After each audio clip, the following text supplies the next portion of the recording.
There is a moment in the fourth season of Breaking Bad when a man walks out of a room that has just exploded, calmly reaches up and straightens his tie. For a few seconds he looks untouched. Then the camera turns, and half of his face is gone, and Gustavo Fring drops dead on the floor. He had spent 20 years planning a revenge he would not live to finish. Across from him stood a dying chemistry teacher who wanted, more than money, to be the kind of man other men feared. One built an empire in silence and hid it behind a fried chicken counter. The other announced to his own wife that he was the one who knocks. Both were monsters. Only one of them ever truly understood what he was. That contrast points straight at the question this video exists to answer. Of these two, Walter White and Gus Fring, which one was written better? Welcome to Between the Episodes. Let's get started. Section 1. Two men built from opposite clay. Most television villains arrive with noise. They kick down a door, they raise their voice, they wave a weapon around so the audience knows, within seconds, exactly who should be feared in the room. For a long stretch of its early life, the show called Breaking Bad worked that way too. Its first real monster was a man named Tuco Salamanca, a drug dealer with a short fuse and a long history of sudden violence. A man who snorted his own product and laughed while he hurt people. Tuco was loud. He filled every scene he stood in. And for a while, the writers assumed he would be the great obstacle that the story's quiet chemistry teacher would have to climb over on his way to becoming something darker. Then the plan fell apart, in the ordinary way that plans fall apart on a working set. The actor who played Tuco, Raymond Cruz, had taken a role on another series and was no longer available to keep going. The writers had built their season around a man who was about to walk out the door. According to interviews given years later by the show's creator, Vince Gilligan, the room first reacted with something close to grief. They believed they would never find a character as alive and as dangerous as the one they were losing. And then, sitting with that disappointment, someone in the room turned the problem upside down and asked a question that would quietly reshape the entire series. If they could not have another screaming lunatic, why try? Why not go in the complete opposite direction?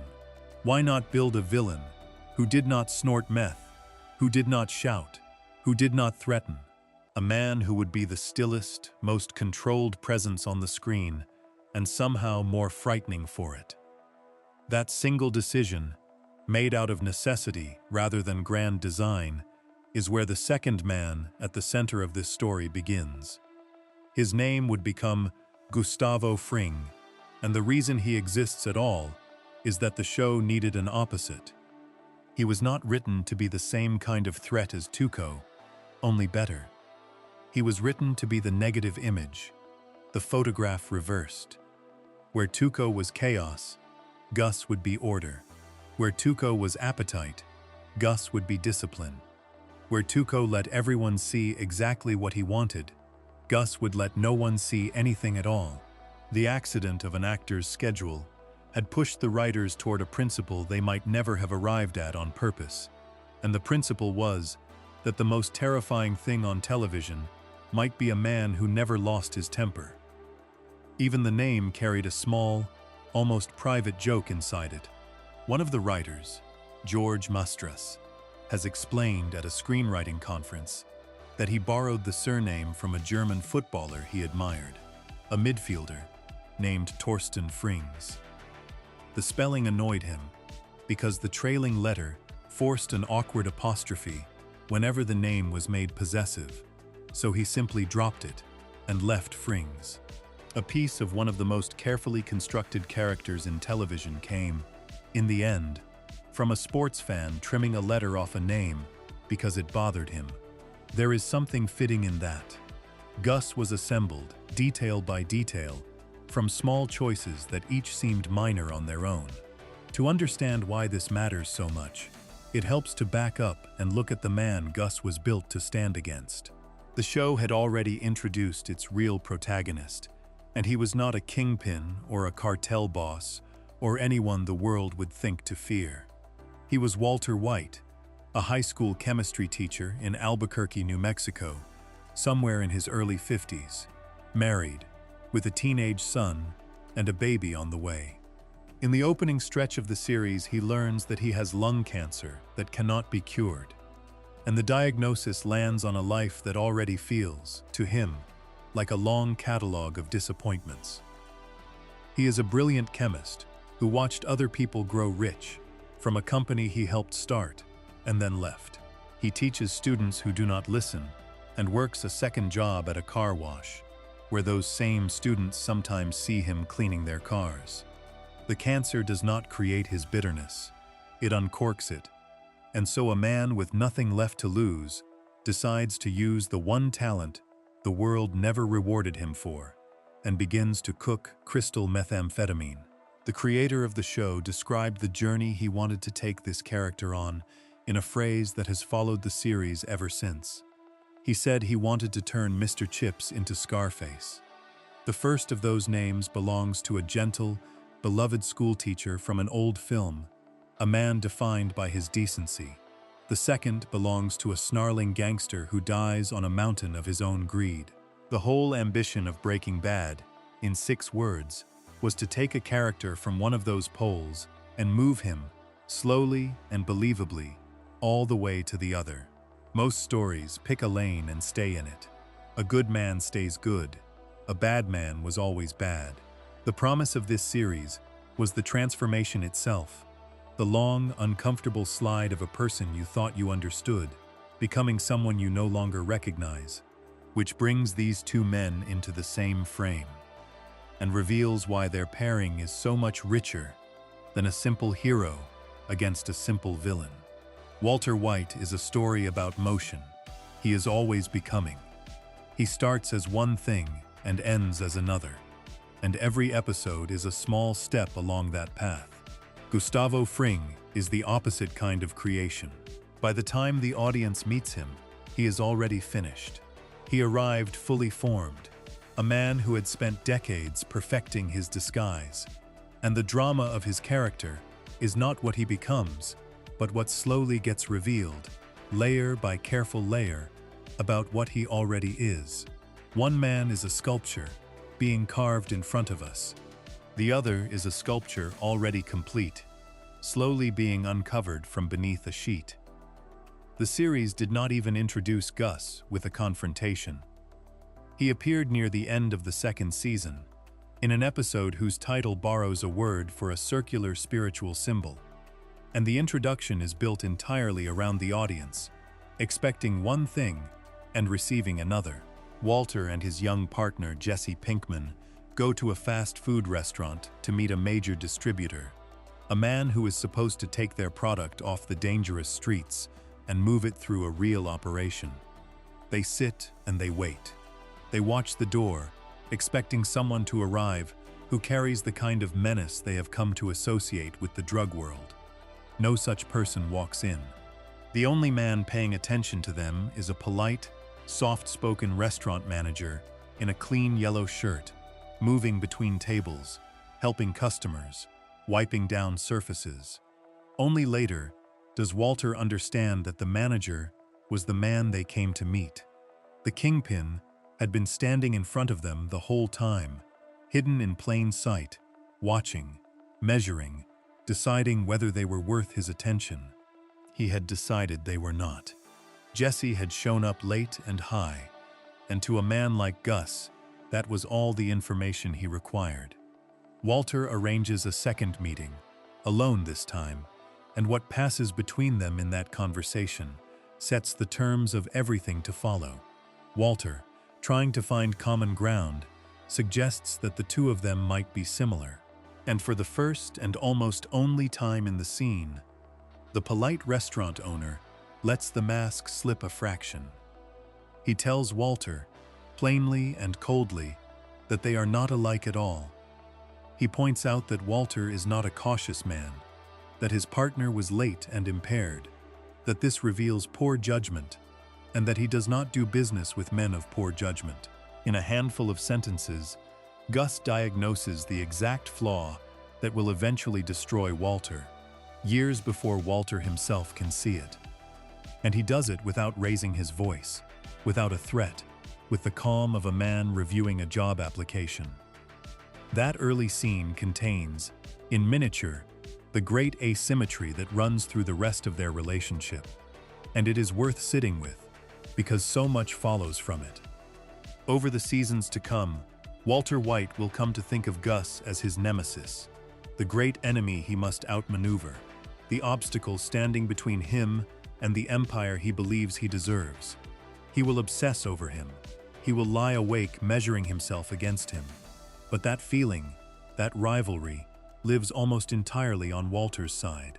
To Gus, Walter is never an equal and never quite an enemy. He is a problem to be managed, a talented but unstable employee, a source of an extraordinary product attached to an inconvenient ego. Gus respects the chemistry. He does not respect the man. The story is built on the gap between how seriously Walter takes the contest and how little Gus thinks of his opponent. And that gap is the engine that drives both men toward the end they each deserve. There is a way of describing Gus that fans of the show have circled around for years, and it captures the relationship better than almost anything else. Gus is the shadow of who Walter wants to be. He has the empire Walter dreams of building. He has the wealth, the reach, the infrastructure, the fear that other people carry in their stomachs when his name comes up. He has built something vast and hidden it so completely that he can stand behind a restaurant counter and hand a customer a tray of chicken while running the largest drug operation in the region. Walter looks at that and sees a model, a goal, a vision of the powerful man he is convinced he was always meant to be. The difference, the one that matters, is that Gus achieved all of it by erasing his ego, by becoming patient and invisible, and almost monkish in his control, while Walter chases the same prize by feeding his ego until it swallows him. They want the same throne. They are built from opposite clay. The actor who played Gus understood this from the beginning and made a deliberate set of choices to bring it to life. Giancarlo Esposito, who came to the role after a long career on stage and screen, has spoken about how he searched for the right rhythm for the character, how he began by whispering the lines to himself until the voice arrived, how he practiced stillness and breath so that Gus would never rush, never fidget, never reach for the small nervous gestures that ordinary people use to fill an uncomfortable silence.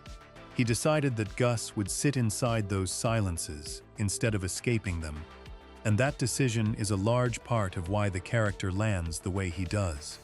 Esposito has described the discomfort that comes from a man who refuses to fill empty space, the way it makes everyone around him uneasy, the way it signals a person operating on a different and slower clock than the rest of the room.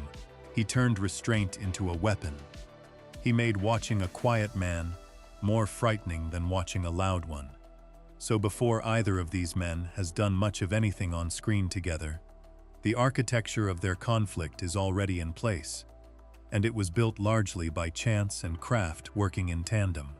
An actor left a show, and a writer's room turned a setback into a principle. A second character was reverse-engineered from the first, designed to be everything the first was not, and that act of opposition created a mirror in which the protagonist could finally see, if he were honest enough to look, both the man he wished to become and the warning of what becoming him would cost. The chemistry teacher who shouts that he is the danger, and the businessman who never has to say a word, are the two halves of a single question the series keeps asking. What does it actually take to win? And what does it cost to want to? Everything that comes after, every confrontation and every quiet meal, and every act of violence between them, is built on this foundation of opposites. One man is loud where the other is silent. One performs strength while the other simply has it. One is becoming a monster in front of our eyes, while the other was a finished monster before we arrived. And the lasting fascination of putting them side by side, the reason their names still come up together more than a decade after the series ended, is that the show never lets either of them be a cartoon. Both are intelligent. Both are ruthless. Both believe, in their own way, that what they do is justified. The question of which of the two was written better is not a question about who was more evil or who was more likable. It is a question about craft, about how a story takes two men shaped from opposite material and makes both of them feel completely, frighteningly real.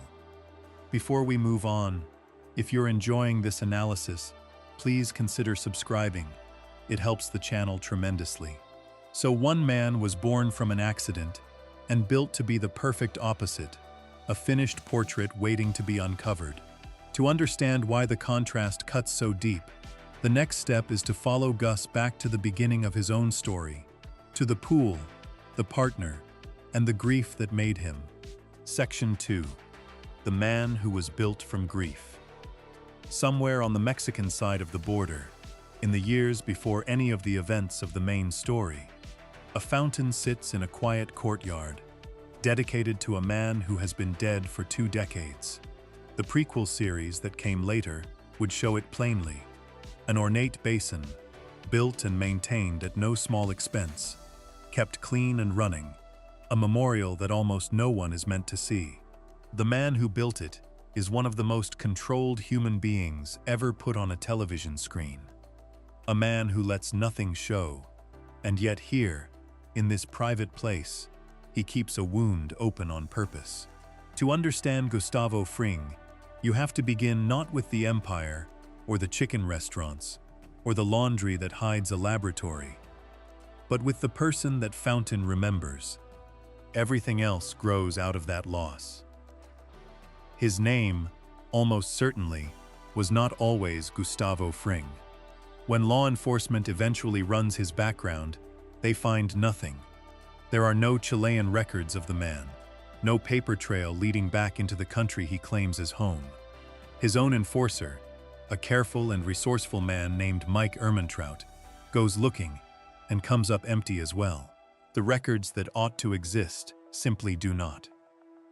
The man arrived in Mexico in the middle of the 1980s and then crossed into the United States on an entry visa, and behind that arrival, there is only fog.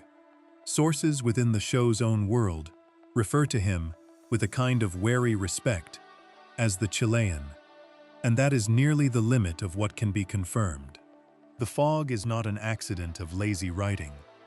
It is one of the most deliberate choices the series ever made, and it is worth pausing on, because the show resists the urge to explain him. There are scattered hints that Gus may have come from somewhere near the machinery of power in Chile during the years of military rule under Augusto Pinochet. In one flashback, the old cartel patriarch Hector Salamanca mockingly calls him a grand general, as if needling a man who once held rank. The cartel boss who controls his fate spares his life and tells him, with strange certainty, that he knows who Gus really is, implying knowledge of a past important enough to make killing him dangerous. From these fragments, fans have built theories about Secret Service work, about military intelligence, about an escape arranged by foreign hands. None of it is ever confirmed. The series leaves it deliberately unsettled, and that refusal to fill in the blank is part of what makes him frightening. A man whose origins cannot be found is a man who cannot be predicted. The blank space becomes a feature of the character, rather than a gap in him. What the show does eventually reveal, in a 4th season episode that finally cracks open his past, is the single event that organizes his entire life. Years earlier, Gus came to Mexico with a partner named Maximino Arciniega, a man everyone called Max. Together, they had built the beginnings of the fried chicken business that would later spread across the American Southwest, and together, they had developed something else, a strain of methamphetamine of unusual quality. The two of them sought out the cartel, hoping to use its reach to move their product into the wider world. The relationship between the two men was, for a long time, only implied on screen, suggested through glances and grief, rather than stated outright. Years after the series ended, the showrunner who oversaw the prequel confirmed what attentive viewers had long believed, that Max was not only Gus's business partner, but the man he loved.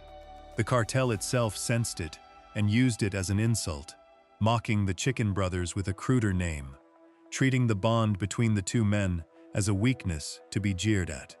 The meeting where they pitched their product went catastrophically wrong, and the show stages it at the edge of a swimming pool at the cartel boss's lavish hacienda, a setting of leisure and wealth that becomes a place of execution.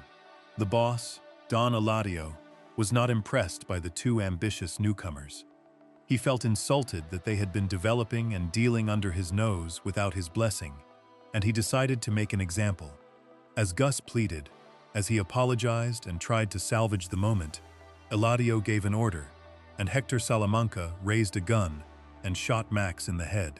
The series films this in a tight close-up on Gus's face, so that the violence happens just out of frame, and the audience watches it instead, in the spray of blood across his features, and in what his eyes do in the half-second after. It is, by the account of people who have studied the show closely, the only time in the entire series that Gus appears truly frightened, truly stripped of his control. He lunges at Hector in raw grief and is thrown to the ground like nothing. Eladio let him live. The reason given is chilling in its casual cruelty. The boss tells Gus that the only thing keeping him from dying alongside Max is that the cartel knows who he really is. That same maddening hint at a hidden past, and that he should remember his place. Hector, the man who pulled the trigger, delivers the final humiliation, telling Gus to stick to chicken. From that day forward, the Salamancas would mock him with a single contemptuous title, calling him the Chicken Man, treating the most patient and dangerous person any of them would ever meet as a harmless fast food vendor. They had murdered the man he loved at the edge of a pool, and then told him to go sell fried food. And Gus, kneeling in his grief, swallowed all of it. This is the moment that makes him, and it is the reason he stands as such a precise opposite to the man this series is really about. Gustavo Fring took the worst thing that ever happened to him and converted it into a plan that would take roughly 20 years to complete. He did not lash out. He did not seek a quick and satisfying act of revenge that would have gotten him killed. He did something far harder and far colder. He bowed. He became a loyal and profitable associate of the very cartel that had destroyed his life. He distributed their product, made them money, smiled at the men who had ordered his lover's death, and waited. Inside that performance of submission he built, piece by piece, the means of his revenge. He constructed a secret laboratory beneath an industrial laundry so that he could one day produce his own product and break free of his dependence on the cartel. He cultivated connections to a vast German corporation that could finance and shelter his network, a relationship rooted in a friendship from his earlier life. He maintained, all the while, the spotless public face of a successful restaurateur and generous civic donor, a man who gave money to the local offices of the very agency, hunting drug traffickers, a man whose respectability was so complete that suspicion slid right off him. The patience involved is almost beyond human. Consider what it means to wait 20 years for a single act of vengeance, to sit across the table from the men who killed your partner and feel nothing show on your face, to play the role of the obedient employee for 2 decades, while every cell in your body wants something else. The cartel boss who controlled him understood, on some level, the danger of what he was looking at. In the prequel series, set years before, that same boss admits that when he first looked into Gus's eyes, he saw hatred there. He saw it, and chose to do nothing about it, because Gus made him too much money to kill. He treated Gus's defiance as a child, testing boundaries, something to be corrected with the occasional sharp reminder, and he believed, with the confidence of a man who has never been outmaneuvered, that business would always matter more to Gus than feeling. He was almost right. Gus did follow the rules of business with near-perfect discipline, year after year. The boss simply could not imagine the depth of the grief he had created, or the patience it had hardened into. There is a beautiful and terrible irony buried in all of this, one that the larger story will eventually pay off, and it is the kind of detail that separates great writing from ordinary writing. The cartel boss made a fatal error. He kept a man alive whom he knew harbored hatred, because that man was useful and profitable, because killing a valuable asset would have been bad for business. Years later, Gus Fring would make the exact same mistake with Walter White. He too would keep alive a talented, hateful, dangerous man, because that man produced something too valuable to throw away. He too would tell himself that the business justified the risk, that he was several steps ahead, that the threat could be managed. The man who survived because his enemy underestimated his hatred would one day die because he underestimated someone else's. The story rhymes with itself across decades, and that rhyme is one of the quiet pleasures of how carefully it was built. The grief never left him, and the show is careful to keep showing us small evidence of the human being still living somewhere inside the machine. He prepares a traditional Chilean seafood dish for Walter and Jesse, and says, with a flicker of something almost tender, that it is the way his mother used to make it. He keeps the memorial fountain running. He visits a wine bar alone, in the prequel, and for a moment lets himself be a person rather than a function. These glimpses matter, because a villain who is only a machine is boring, and Gus is never boring. The control is a costume worn over a man who loved someone and lost him to casual cruelty, and the costume is so complete that we almost forget there is a person underneath, until the show, every so often, lets us see. It is worth sitting with how the act of revenge, when it finally comes, mirrors the original wound so precisely, though the full staging of that belongs to a later part of this story. Gus does not simply want the cartel gone. He wants to stand again at that same pool, at the exact spot where Max died, and watch the man who ordered it die in turn. The geography matters to him. The symmetry matters to him. A purely practical man would have killed his enemies in whatever way was safest and most convenient. Gus needs the poetry of it, needs to close the circle in the place where it opened, and that need is the one part of his nature that is not cold calculation. It is the grief, still burning 20 years on, still demanding to be answered in the right place and the right way. Set him beside Walter White, and the contrast organizes the whole series. Both men build empires. Both men commit terrible acts and tell themselves a story that makes those acts acceptable. But the foundations could not be more different. Gus was built from love and loss, from a wound inflicted by other people, from grief that he refined over decades into something patient and precise. His monstrousness is a response to the world doing something monstrous to him first. Walter White, as the coming sections will explore, was built from something far more ordinary and far more uncomfortable to look at. A wound that was largely self-inflicted, a resentment that had been festering long before any cartel or any cancer entered his life. One man's darkness was poured into him by force. The other man went looking for his. That difference in origin is the seed of the question this whole series asks. A character built from grief carries a kind of tragic dignity, even when he does appalling things, because the audience can trace a line from the harm done to him back to the harm he does. There is a logic to Gus, a terrible coherence. He is the most controlled man in the room, because control is the only thing he has had since the day he knelt by that pool and was told to go sell chicken. Whether that makes him a better written character than the man he was created to oppose is a question worth holding on to, because the answer is not obvious. Grief is a powerful engine for a story. But so is the slower, stranger fuel that drove Walter White.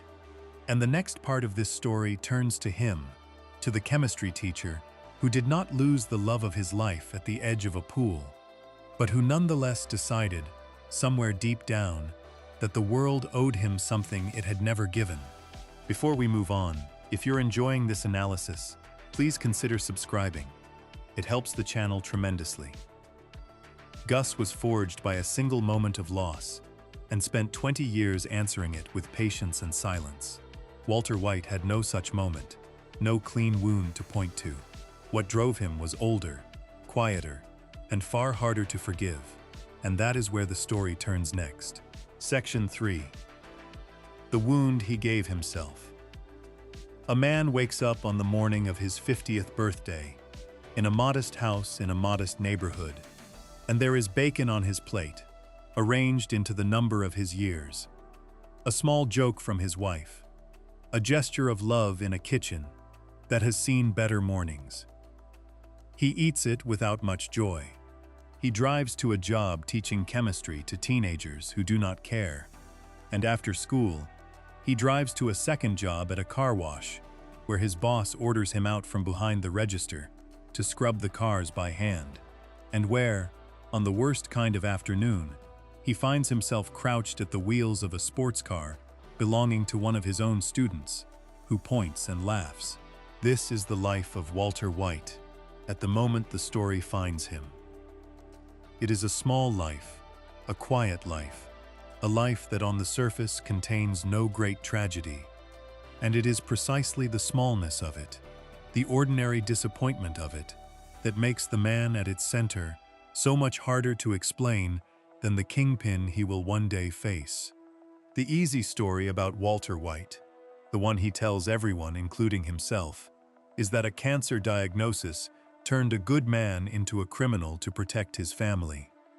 He learns, early on, that he has lung cancer that cannot be cured, that he will likely die and leave behind a pregnant wife and a teenage son with a physical disability, and that his teacher's salary and thin insurance will leave them with nothing. So he uses the one gift he has, his deep knowledge of chemistry, to cook and sell crystal methamphetamine, building up a sum of money large enough to provide for the people he loves after he is gone. Told that way, it is almost sympathetic. A desperate man does a desperate thing for the right reasons. That is the version Walter clings to through every season, the justification he reaches for whenever someone questions what he has become. Everything he does, he insists, is for the family. The series spends roughly 6 years quietly and devastatingly proving that this is a lie. The truth about Walter White is not located in the cancer at all. The cancer is the permission, the excuse, the thing that finally lets out something that had been locked inside him for decades. The real wound is much older, and the cruelest thing about it is that it was, in large part, self-inflicted. To find it, the show points back to a company. Long before any of this, when Walter was a young and brilliant chemist, he helped found a technology firm with a close friend and a woman he was involved with. The work that company was built on drew heavily on his own research. And then, for reasons the series keeps deliberately murky, he left.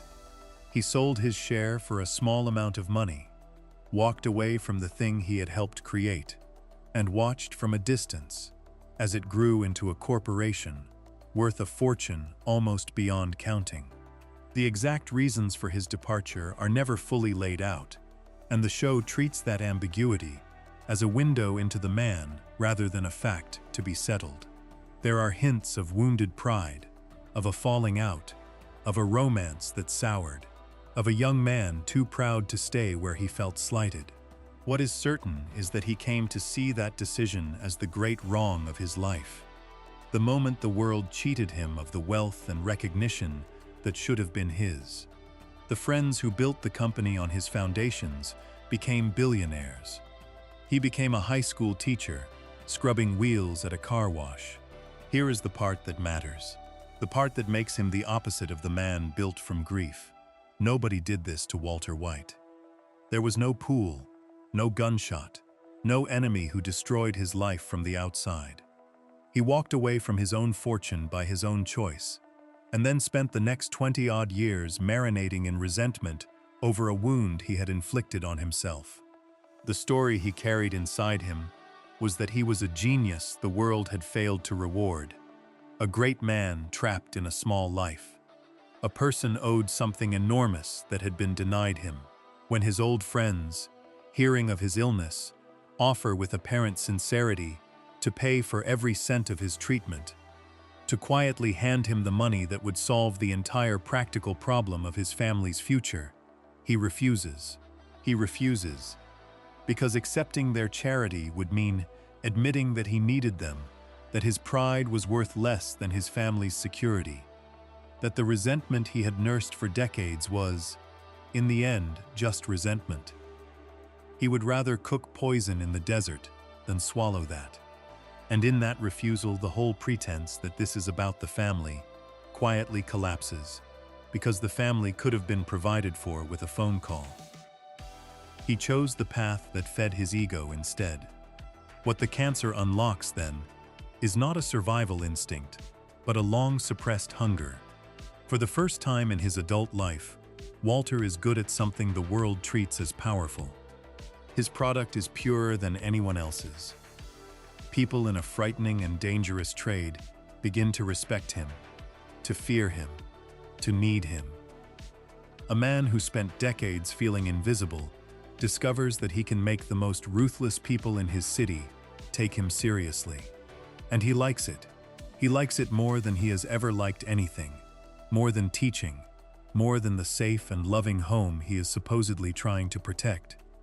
The series tracks, with terrible patience, the way the family justification thins out over time, the way it becomes a story he repeats out of habit rather than belief, until at the very end, in a final conversation with his wife, he finally tells the truth he has been hiding from everyone, including himself. He admits that he did not do it for the family at all. He did it for himself. He did it because he was good at it, because it made him feel alive in a way nothing else ever had. It is one of the most honest moments in the entire series, and it arrives only after everything has been lost. The clearest expression of what was always underneath comes in a scene with his wife in the 4th season, when she expresses fear that some danger is coming for them, that a man might be in trouble, that the people in their orbit might be killed. She is frightened for him. And Walter, insulted by the very idea that he is someone to be feared for rather than feared, corrects her. He tells her that she has it backwards. He is not the man in danger. He is the danger. He is the one who comes to other people's doors. He is the one who knocks. It is a chilling, naked statement of pride, and it has nothing to do with protecting anyone. It is a man insisting on his own power, demanding that even his wife recognize how formidable he has become. The teacher who was laughed at by his students wants, more than safety, more than money, to be acknowledged as a force in the world. This is the engine that the show's creator described when he spoke of taking a gentle schoolteacher and turning him into a snarling gangster. The transformation works because the gangster was always there in seed form, planted decades earlier in that act of walking away from his own success, watered every day by every small humiliation of an ordinary life. The cancer did not plant the seed. It pulled up the floorboards and let it grow into the light. Walter does not become someone new. He becomes, horribly, the most complete version of who he secretly always was. A man who believed the world owed him greatness, and who finally found a place willing to pay that debt in fear and money. Place him now beside Gus Fring, and the mirror snaps into focus. Both men are intelligent. Both build vast operations. Both convince themselves that their crimes serve some larger purpose. But the moral weight of the two is entirely different, and the difference comes from where the darkness originated. Gus was made monstrous by a monstrous act done to him, and his patience, his control, his decades of waiting, all carry the heavy dignity of a man answering a wound the world tore into him. Walter manufactured his own wound out of pride, and then used a real illness as cover to indulge a hunger he had been feeding in secret his whole life. Gus lies to the world about who he is. Walter lies to himself. One of those is, in its way, more tragic. The other is more familiar and more uncomfortable to watch, because most people have known the small, bitter ache of feeling underappreciated, and most people have told themselves a flattering story about why their worst choices were really acts of love. The provider role becomes the central lie, and the show is merciless about it. Walter wraps himself in the language of fatherhood and sacrifice, the language of a man doing a hard and necessary thing for his children. He uses the word family the way other men use a shield. Every escalation, every new cruelty, every body gets folded into the same explanation. He is providing, he is protecting. But a man who was truly providing would have taken the free treatment, would have accepted help, would have chosen his children's security over his own significance every single time the choice arose. Walter chooses significance again and again, and then dresses the choice in the clothing of love. The tragedy of the people around him, of his wife and his son and his partner, is that they want to believe the story, and for a long time they do.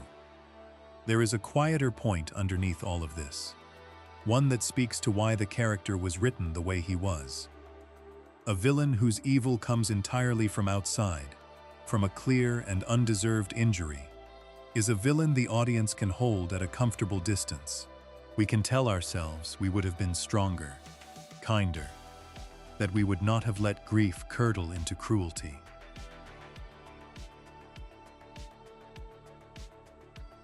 Walter White is constructed to deny us that comfort.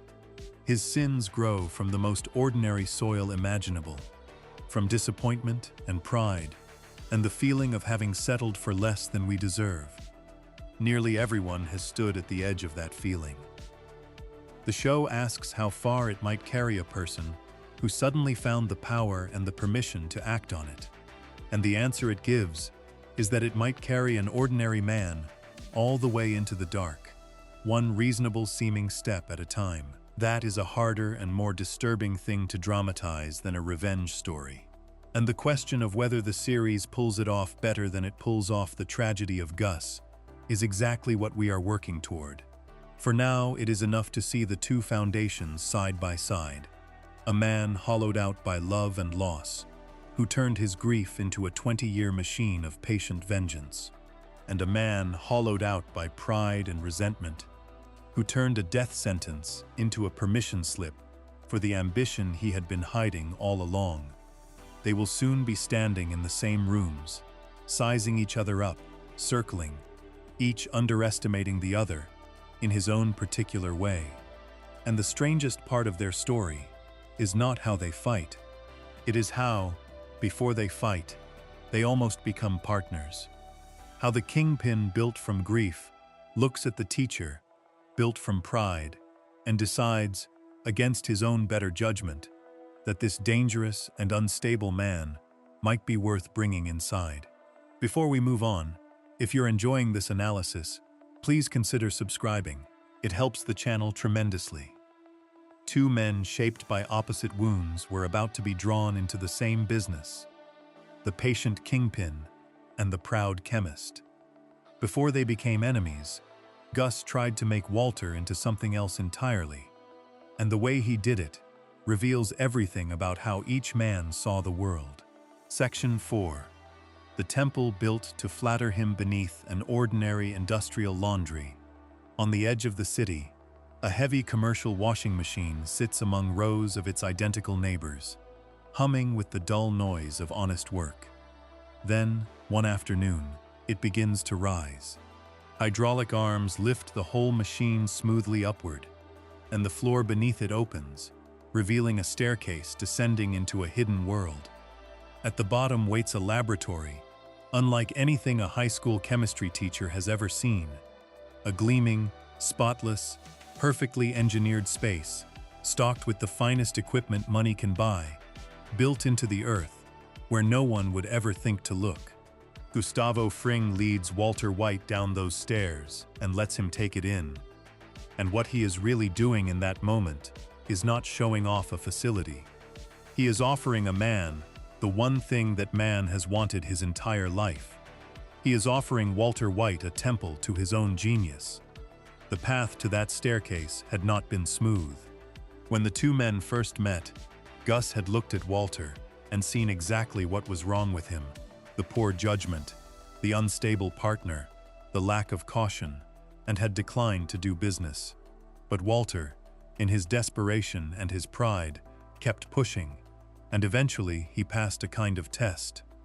Gus agreed to buy a large quantity of product, dozens of pounds, for over $1 million, but only on the condition that it be delivered within a tight window at a remote and inconvenient location. The conditions were not arbitrary. They were a measure of whether this twitchy amateur could perform under pressure, could meet a deadline, could behave like a professional rather than a panicking man. Walter met the terms, and in meeting them, he showed Gus something interesting: that beneath the nervousness and the ego, there was a person of real discipline and real ability, a person who might, with the right handling, become useful. So Gus set out to bring him fully inside, and the way he did it is one of the most psychologically precise sequences of seduction the series ever staged. He did not threaten Walter. He did not bully him. He studied him, learned what he hungered for, and then offered it. He gave Walter the laboratory, a clean and beautiful workspace built to professional standards, a place where the most brilliant chemist in the region could finally practice his craft without scrounging in a filthy recreational vehicle in the desert. He offered him money, a sum large enough to make the family justification sing. Several $1 million for only a few months of work, and he wrapped the whole arrangement in something Walter craved even more than money, which was respect. Gus treated him as a peer, a fellow professional, a man whose talent deserved a fitting stage. To a person who had spent decades feeling invisible and underappreciated, this was the most potent drug in the world, far stronger than anything cooked in that lab. The centerpiece of the recruitment, the line that reveals how well Gus understood his target, comes when Walter resists. Walter says he has made too many enemies, that the work is too dangerous, that he should walk away. And Gus, calm as ever, reframes the entire question. He tells Walter that if his decisions were truly made for the welfare of his family, then they were not bad decisions at all. Then he delivers the sentence that lands like a key, turning in a lock. A man provides, Gus says, and he does it even when he is not appreciated, or respected, or even loved. He does it because he is a man. With those few words, Gus reaches directly into the story Walter tells about himself, the story of the unappreciated provider, the great man the world failed to honor, and he validates it completely. He tells Walter that real manhood is exactly this: the silent endurance of going unloved and unrespected, while still providing, still building, still doing what must be done. It is a flattering portrait, and it happens to describe Gus himself far more accurately than it describes Walter. But Walter hears it as recognition. He hears a powerful man finally saying out loud what he has always believed about his own worth. What makes the speech so cunning is that Gus is, in a sense, telling the truth about his own life while using it to manipulate another man's. Gus genuinely is someone who provided without appreciation, who built and endured and waited for 20 years without anyone respecting or loving him for it. who kept his operation running with a clinical lack of emotion and asked for no thanks. When he describes a man who provides through humiliation, he is describing himself by the pool, kneeling in his partner's blood, swallowing the order to go sell chicken, and then quietly constructing the means of his revenge. He is offering Walter a self-portrait and inviting him to step into it. The cruelty and the brilliance are the same thing. Gus hands Walter a flattering mirror, and Walter, who can never resist a mirror, climbs right in. The courtship deepens beyond the workplace and into something almost intimate. Gus invites Walter to his home for dinner, an extraordinary gesture from a man who keeps everyone at a careful distance. He cooks the meal himself, a traditional seafood dish from his Chilean childhood, and he tells Walter, with what sounds like sincerity, that it is the way his mother used to make it. They eat together. They talk about caution and professionalism and the long game. Gus, who reveals nothing to anyone, offers Walter a small, genuine piece of himself, a memory of a mother and a homeland, and the gesture is part hospitality and part instruction. He is modeling for Walter what a man of true control looks like, a man who can run an empire and still season a stew, who can hold absolute power and still wash his own dishes, whose strength comes from patience and discipline rather than noise and ego. He is trying, in his way, to teach Walter how to survive in this world. He is trying to make Walter a little more like himself. It cannot take, and the reasons it cannot take are the whole tragedy in miniature. Gus is offering Walter a path, the path of the disciplined professional who subordinates his ego to the work, who keeps emotion out of business, who provides quietly and lets the empire be its own reward. That path requires a man to make himself small in order to become powerful, to disappear behind a fast food counter, to let people mock him as the chicken man while he holds all the real cards. Gus mastered that path through decades of grief-fueled discipline. Walter is constitutionally incapable of walking it. The entire reason Walter is here, the entire engine of his transformation, is the need to be seen, to be acknowledged, to stop being invisible. Asking him to become an anonymous, disciplined provider is asking him to give up the one thing he is actually chasing. Gus offers him a beautiful cage, a place to be powerful in secret. And Walter, almost from the first day, begins straining against the bars, because secret power is not what he wants. He wants the crown, and he wants people to know it sits on his head. The arrangement is, on its surface, a partnership, but it is built on a fundamental misreading on both sides, and that misreading is the seed of everything that follows. Gus believes he is acquiring a brilliant, controllable employee, a chemist who can be managed, paid, and kept in his place beneath the floor of a laundry. He values the product, which an earlier chemist had confirmed to him was extraordinarily pure, and he treats Walter as a high-value asset to be handled carefully. He does not, even now, see Walter as an equal or a real threat. He sees a tool of exceptional quality. Walter, meanwhile, believes he is being courted because he is special, because his genius demands it, because a man as formidable as Gus has finally recognized greatness in him.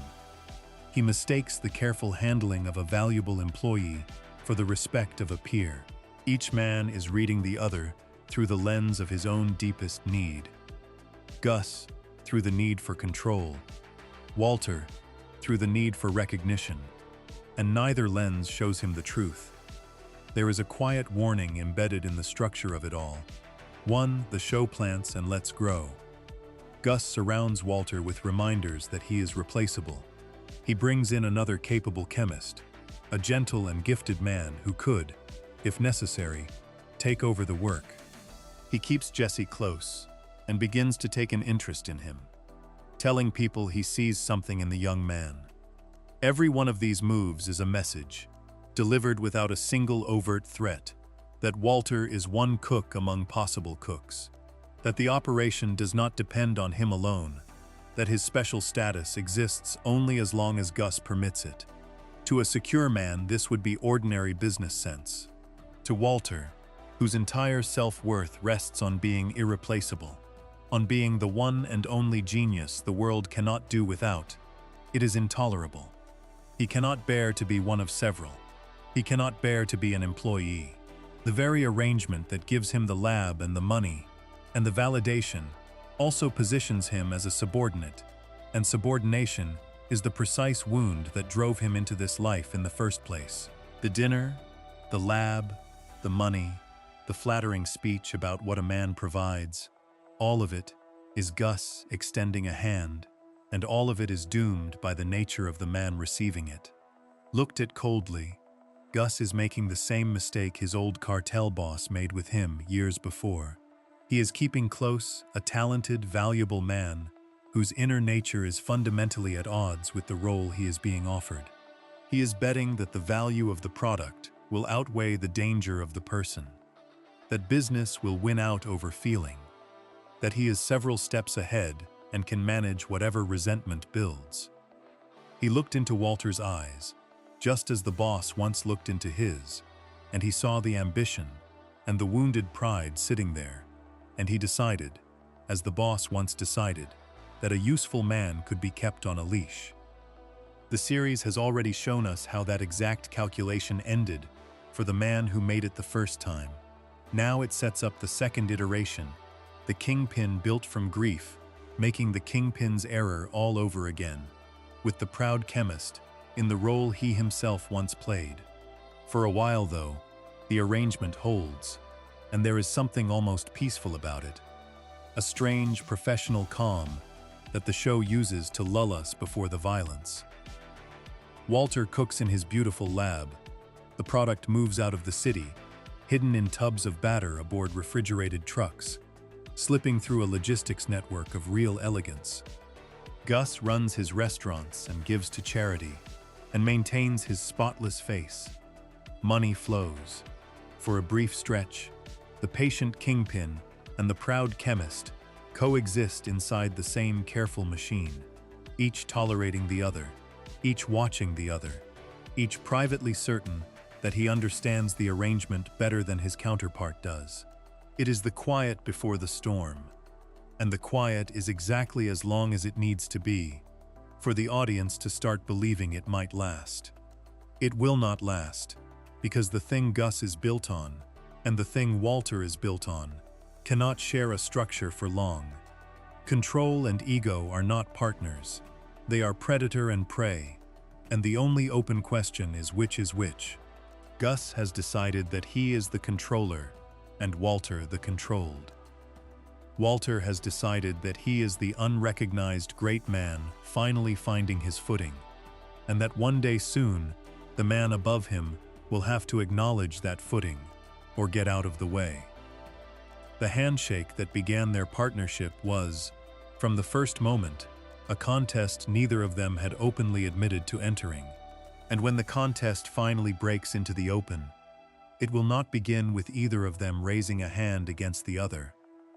It will begin with Gus making an example, a single act of violence, so cold and so controlled that it will tell Walter, in a language beyond words, exactly what kind of man he has decided to work for. Before we move on, if you're enjoying this analysis, please consider subscribing. It helps the channel tremendously. Gus had given Walter a temple and a flattering mirror, but the partnership was a contest in disguise, and patience and ego cannot share a room for long. When the first act of violence came, it would not be loud. It would be a single, quiet message written in blood, and it would change everything between them. Section 5. A message written without words. A utility knife is the most forgettable object in any building. It lives in a drawer or a toolbox, used for opening boxes and slicing tape, an item so ordinary that no one ever looks at it twice. Breaking Bad had a gift for taking objects like this, the small and overlooked things of daily life, and charging them with dread. A pink teddy bear, a potted plant, a bell. And in the opening hour of its 4th season, the show took a green-handled box cutter, the kind found in any warehouse, and turned it into one of the most frightening images it ever produced. The episode is even named after the tool, a quiet signal that the object itself, and what it comes to mean, is the point. To understand the weight of what happens in that lab, the events leading into it have to be set down first. At the close of the previous season, Walter and Jesse had defied Gus in the most serious way possible. Gus had grown wary of Walter, had begun preparing to replace him with the gentle backup chemist he had been keeping in reserve, and had set in motion a plan to have both Walter and Jesse killed once that chemist was ready to work alone. Walter, cornered and out of options, found the only move available to him. If the backup chemist were dead, then he and Jesse would once again be the only people who could cook the product, too valuable to eliminate. So Walter sent Jesse to kill the man, and Jesse, with enormous reluctance and lasting damage to his own soul, did it. It was a desperate, brilliant, terrible stroke. It kept them alive by making them indispensable, and it left Gus in an impossible position.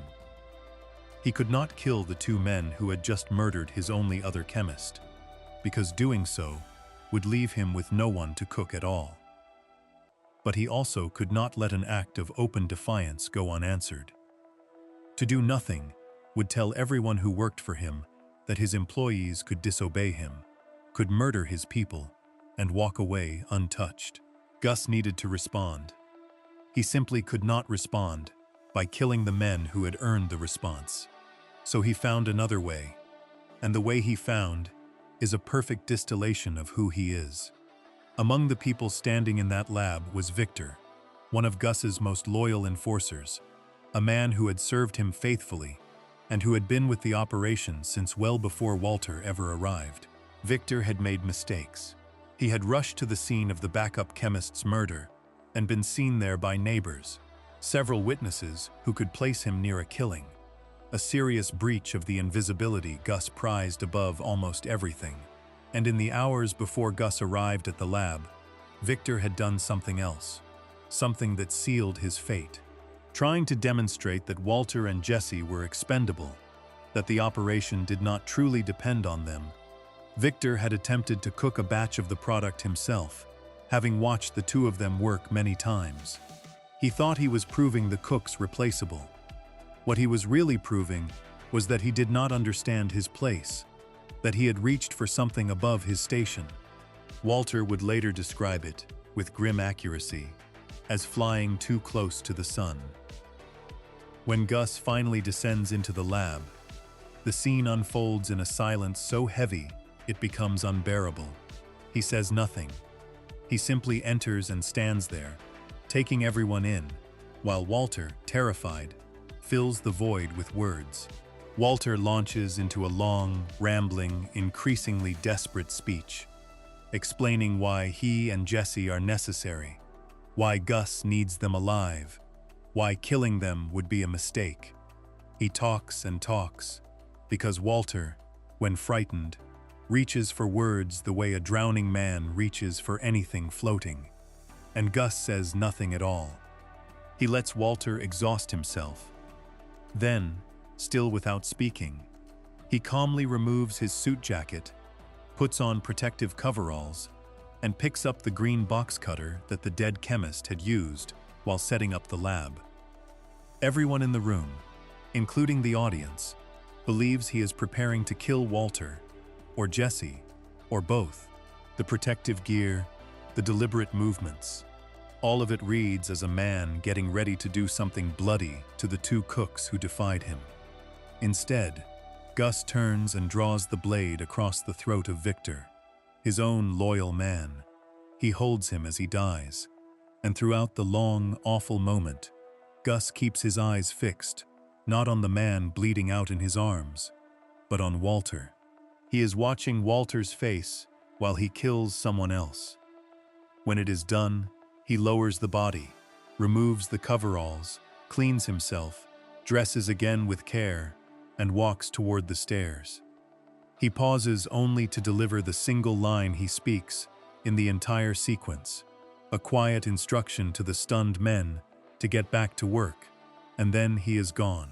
Walter and Jesse are left to dissolve the body in acid, and the show does not spare them or us the horror of it. Walter, scrubbing the barrel, watches the dead man's head come loose from his body and sink. Afterward, the two of them sit in a brightly lit chain restaurant, trying and failing to make sense of what they have just been shown. The meaning of the act is the whole genius of it. Gus could not punish the two cooks directly, so he punished them indirectly by destroying something in front of them.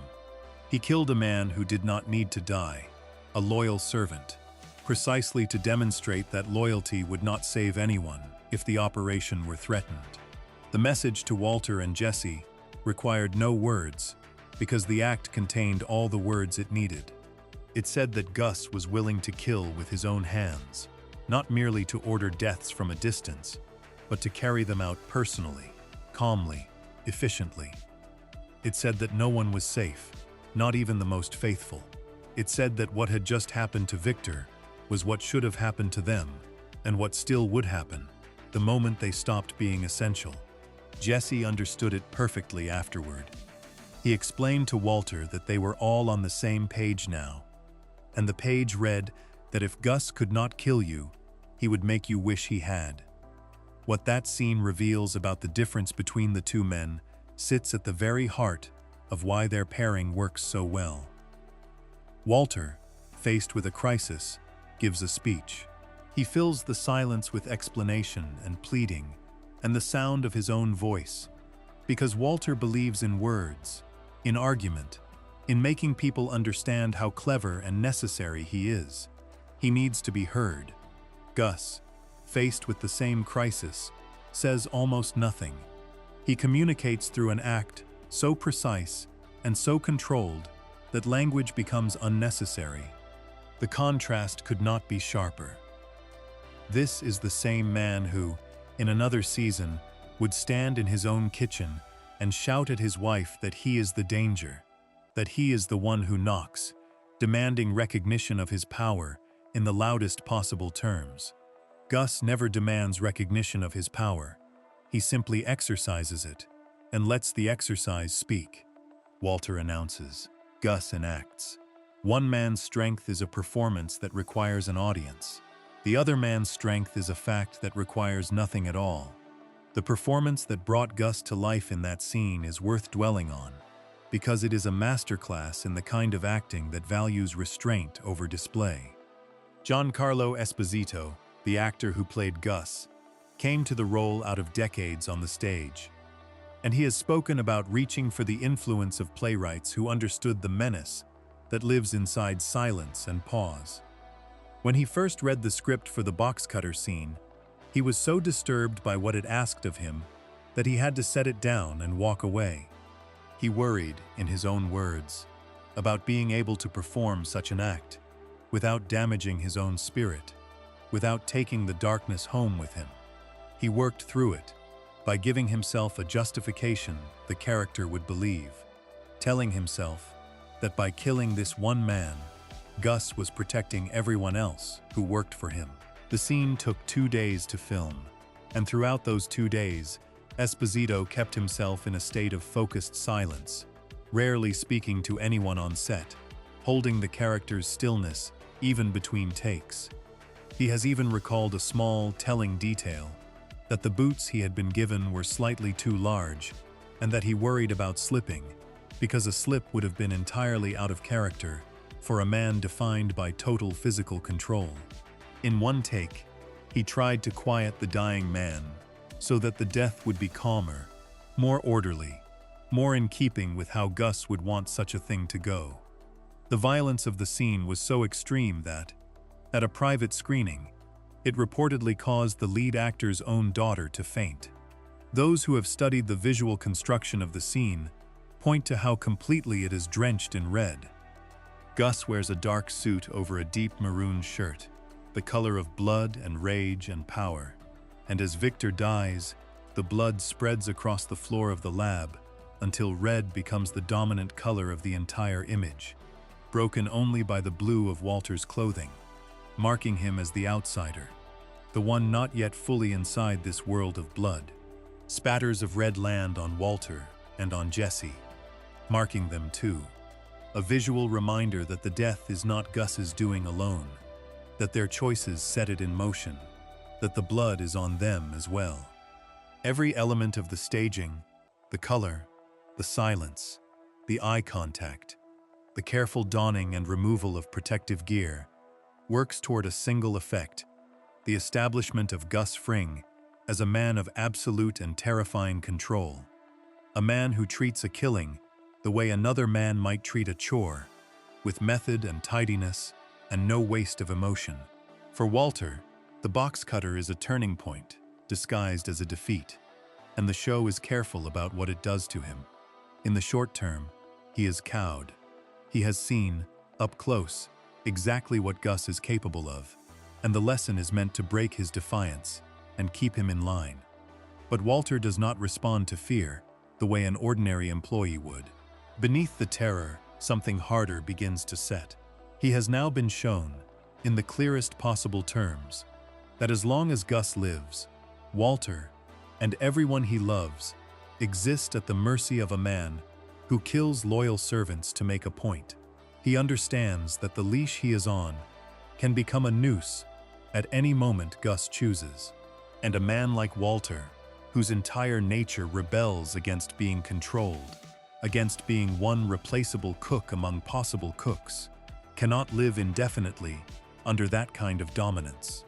The box cutter is meant to teach Walter to obey. What it actually teaches him, somewhere underneath, is that he will never be safe until Gus is dead. The seed of the entire endgame is planted in that bloody lab, even as Walter stands there looking beaten. This is the strange power of the scene as a piece of writing.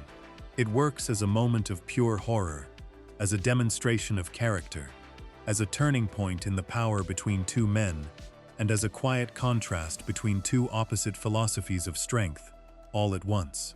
Gus wins the moment completely. He reestablishes his dominance, he sends his message, he keeps his cooks in line, and he does it all with one line of dialogue and the calm of a man clocking out of a shift. And yet, in winning so totally, he plants the reason he will eventually lose. He shows Walter the stakes too clearly. He proves, beyond any doubt, that this is a fight to the death, and in proving it, he ensures that Walter, the proud man who cannot bear a master, will spend every remaining ounce of his cunning looking for the one opening that will let him strike back. Gus has demonstrated his control. Walter has absorbed the lesson that he must one day destroy it. For now, though, that day is far off, and the distance between the two men in terms of raw capability is vast. Gus is untouchable, a ghost who gives money to the agencies hunting him, who runs an empire no one can see, who stays so far ahead of his enemies that they die before they understand he was even moving against them. Walter is a frightened employee scrubbing a barrel in a basement. To go from that basement to victory, Walter would have to do what no one in this world has managed, which is to outthink the most careful man any of them has ever known, and to appreciate just how impossible that task should have been. The next part of this story turns to the period when Gus Fring was at the absolute height of his powers, moving his enemies around a board they did not even realize they were standing on.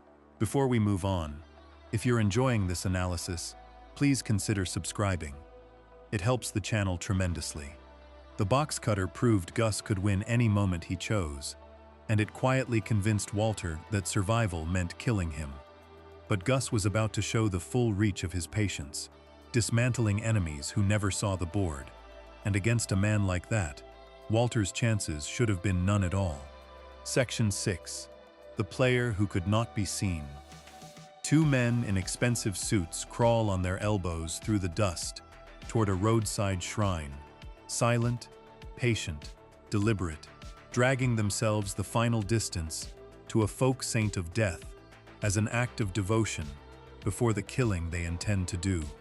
They are brothers, nephews of the old cartel patriarch, and they have come north, across the border, to avenge a family member's death. They do not speak. They barely change expression. They move through the story, like a force of nature, given human shape. And the man they have come to kill is Walter White. By every ordinary measure, Walter should die. He has no defense against killers of this caliber. No way to even know they are coming.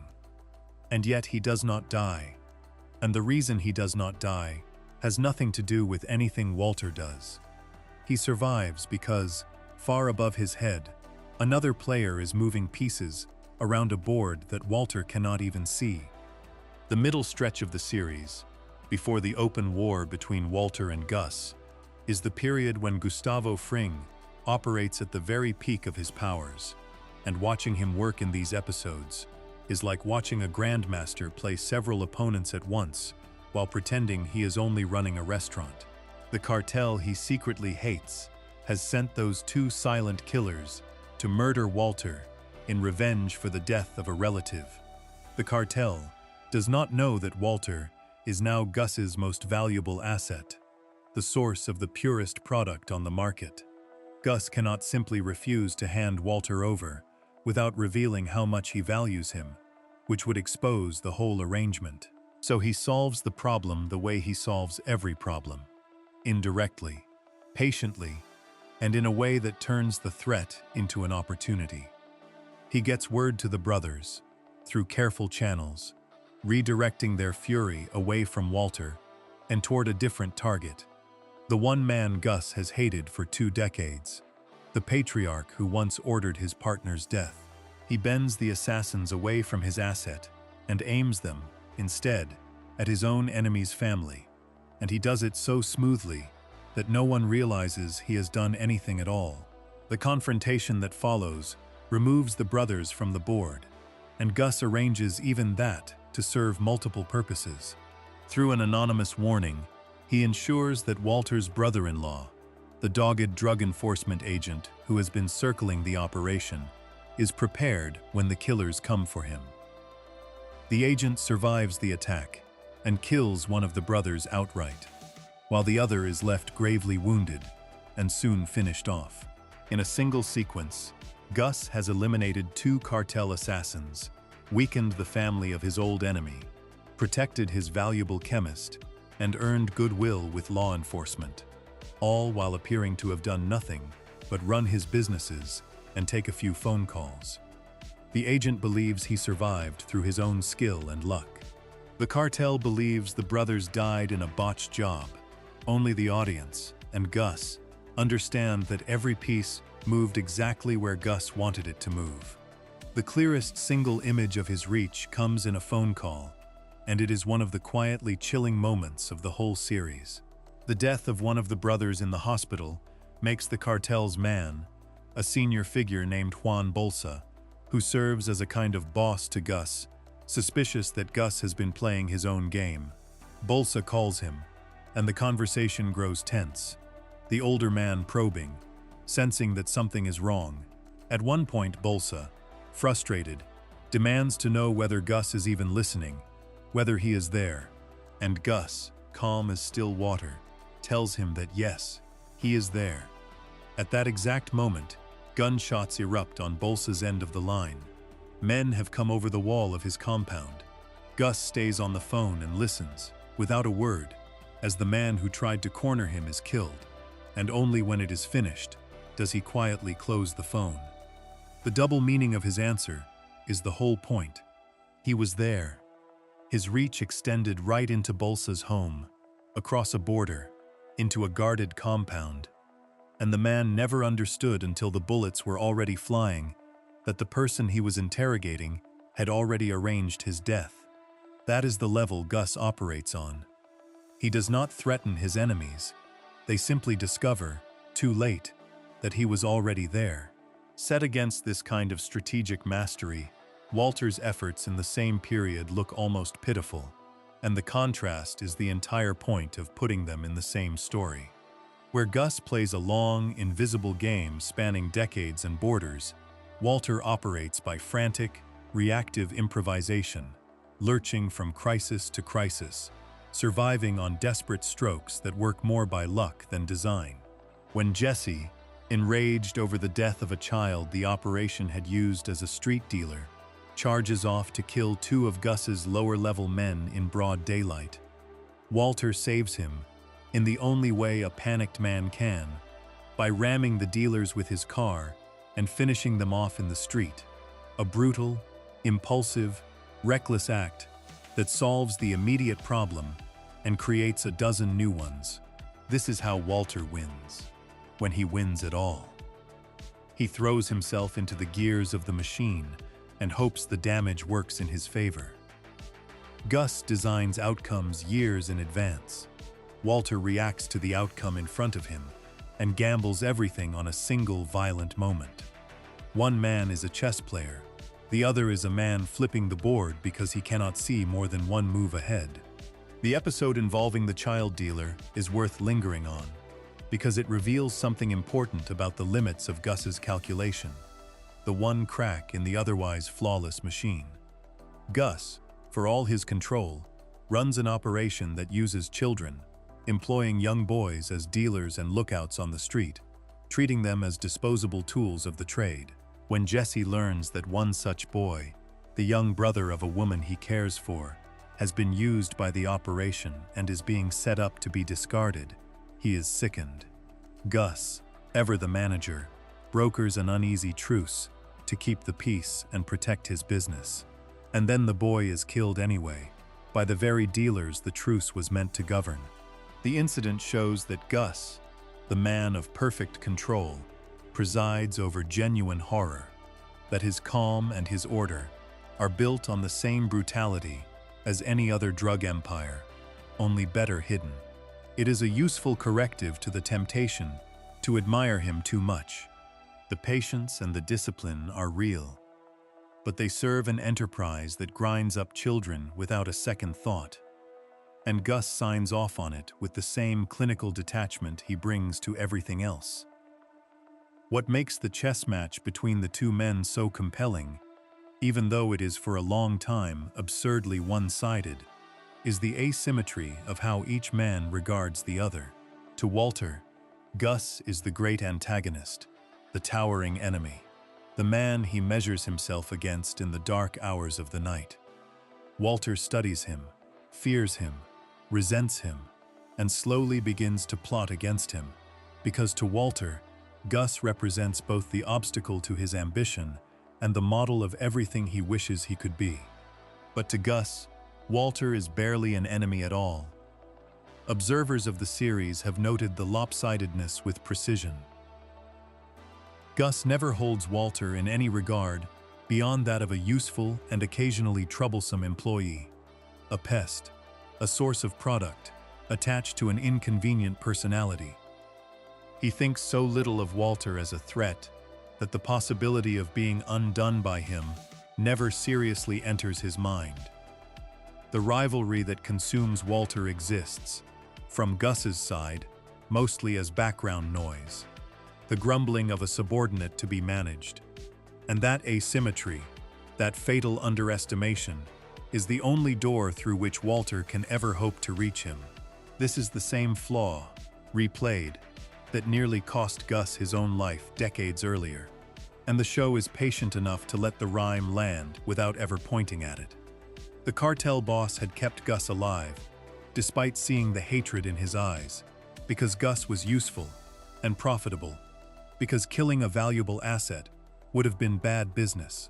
Now Gus keeps Walter alive despite knowing what Walter is, because Walter is useful and profitable, because the product is too good to throw away.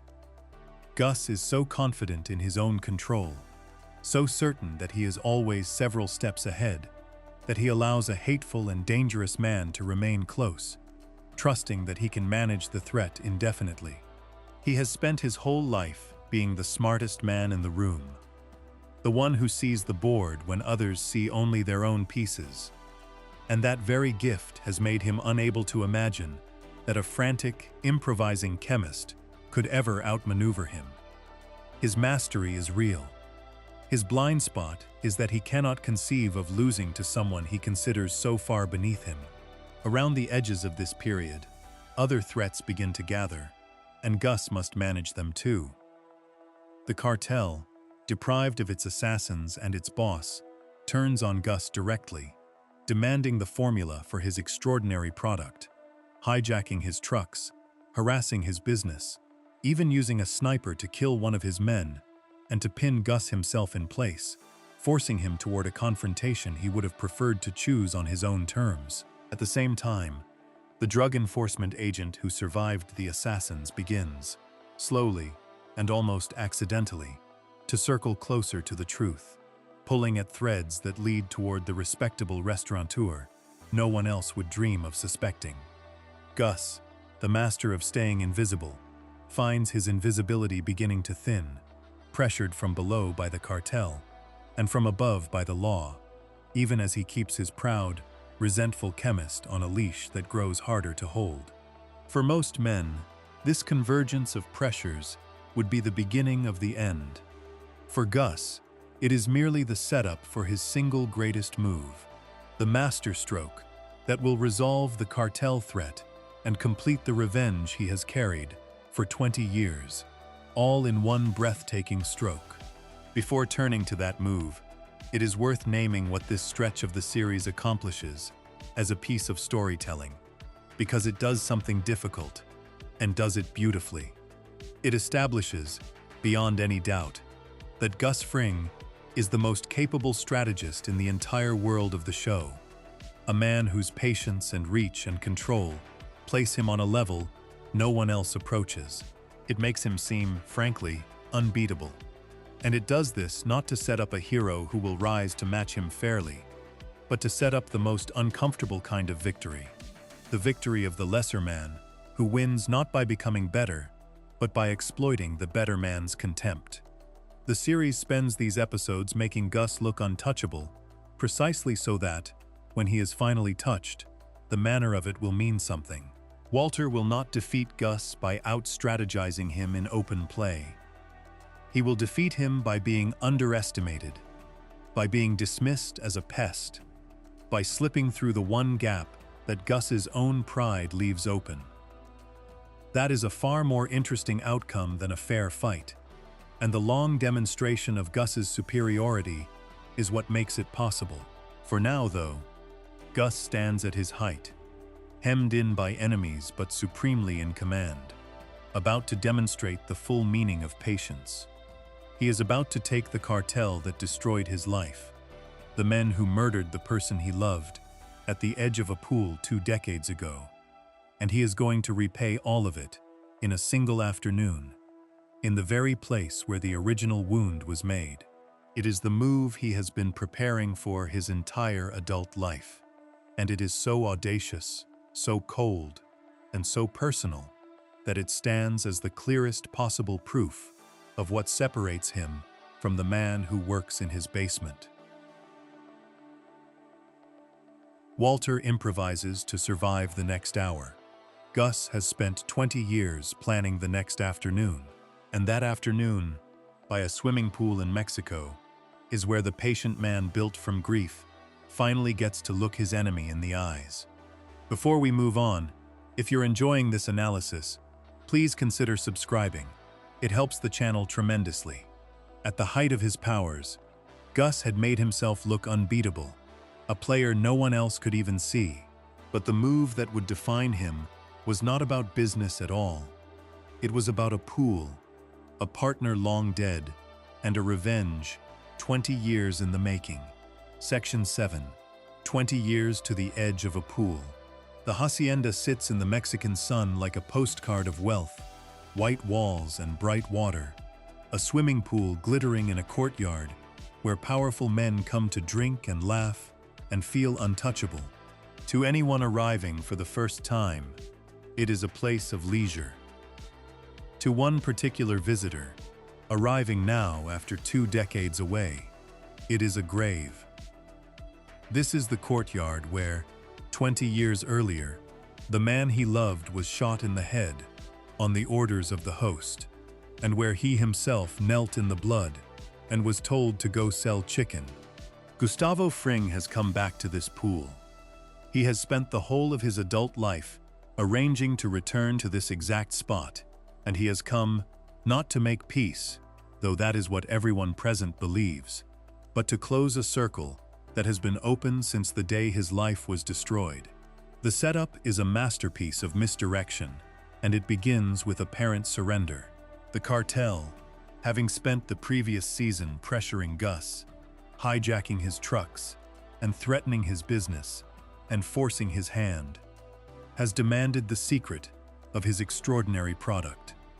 Gus appears to give in. He flies south with his enforcer, Mike, and with Jesse, the young cook he has been quietly grooming, ostensibly to teach the cartel's chemists how to make the famous blue product themselves. The cartel's own chemist is skeptical of Jesse, who has no scientific credentials and does not even speak the language. But Jesse, under pressure, produces a batch of remarkable purity and silences the doubters, including one chemist who insults Jesse in Spanish, only to discover that Jesse has understood enough to insult him right back and demand his chemicals. To everyone watching, this looks like Gus capitulating, swallowing his pride, handing over his crown jewel to keep the peace. It is meant to look exactly like that. It is the opposite of that. The instrument of the revenge is a bottle. Gus arrives bearing a gift for the cartel boss, a bottle of rare and expensive tequila, a gesture of respect and reconciliation between former adversaries. Before the festivities begin, away from watching eyes, Gus quietly swallows some pills. The boss, a man who has survived for decades precisely because he trusts no one, takes every precaution. He has the gift inspected, and when the time comes to drink, he insists that Gus take the first glass to prove the liquor is safe, because a man who would poison a drink would never drink it himself. Gus drinks. He empties his glass without hesitation, an act of apparent good faith that dissolves the boss's suspicion. And one by one, the boss and all his senior men follow suit and drink the same tequila. Only Jesse is spared, because Gus stops him from drinking, telling the boss that the young cook is an addict who can only work while sober. The party begins. The men relax. They have no idea that they are already dead. What follows is the most personal act ever committed by the most impersonal man in the story, and the show stages it with the rhythm of a ritual. At some point during the celebration, the boss notices that Gus is not joining the revelry, that he is sitting apart, near the edge of the pool, near the precise spot where the killing happened 20 years before. The boss comes and sits beside him and offers what passes, in his world, for an apology. He tells Gus that he had to discipline him, that once every 20 years, Gus forgets his place, that there is no room for emotion in their line of work, that business is simply business, and that Gus of all people should understand this. The dramatic irony of the moment is almost unbearable. The boss is lecturing Gus about keeping emotion out of business, at the very moment that emotion, 20 years of grief refined into patience, is killing every man at the party. The boss believes he is talking to a fellow professional who understands that personal feeling has no place in their trade. He is in fact talking to the one man at the table for whom this has never once been about business, and never will be. Gus excuses himself to the bathroom, and what he does there is the detail that reveals everything about him. He does not rush. He does not panic. He lays a towel down on the floor, kneels upon it, and calmly forces himself to vomit, purging the poison he willingly swallowed, the pills he took beforehand having slowed its effect just enough to buy him this window. He folds his jacket. He keeps everything clean and orderly. Observers of the series have noted that the scene is shot like a religious act, a man performing a sacred and private rite, and that reading fits perfectly, because for Gus, this is the holiest moment of his life. He has poisoned himself in order to poison his enemies. He has taken the risk of dying in order to be certain they would. Even here, with the toxin working through his own body, he tends to the small details, the towel, the folded jacket, because control is the only language he has ever fully trusted, and he will not abandon it even now. Outside, the men begin to die. One after another, the boss's capos collapse, the poison taking hold throughout the courtyard, and the boss himself grows unsteady. His chief enforcer moves to help him, and is garroted from behind by Mike. Gus, having purged enough of the poison to survive, tidies himself and walks back out into the sun to witness his work. He comes to stand before the dying boss, the man who ordered the murder of the person he loved on this very ground. And the boss, understanding at last, lunges at him in fury. But the poison has taken his strength, and his legs give way, and he topples into the pool and drowns there, in the water beside the spot where Max died. 20 years of waiting end with the boss face down in his own swimming pool, and the man who waited stands over the water, finally, having looked his enemy in the eyes as the life went out of him. The revenge does not stop there, because Gus has been thorough across decades. The surviving men of the cartel face a choice, and Gus offers it to them plainly. He tells them that the boss is dead, that the senior men are dead, that there is no longer anyone left for them to fight for, and that they may fill their pockets and leave in peace, or stay and fight him and die. It is the closest the silent man ever comes to a speech of triumph, and even it is delivered with a kind of grim economy. Mike strips a piece of jewelry from the dead boss, a keepsake to be used later as a tool of further torment. During the escape, Jesse shoots and kills the boss's grandson, who happens to be the last living relative of the old patriarch back home, the man who pulled the trigger on Max all those years ago. With that single death, the bloodline of Gus's oldest enemy is reduced to one crippled old man in a nursing home, and Gus intends to outlive even him. The escape is harrowing. The poison nearly finishes Gus despite everything, and Jesse must drive both him and the wounded Mike to a hidden desert clinic, where Gus slowly recovers from the price he paid for his victory. The price is the point, and it is what makes this the most revealing sequence in the entire arc of his character. Everything about the plan is, by Gus's own usual standards, extraordinarily risky.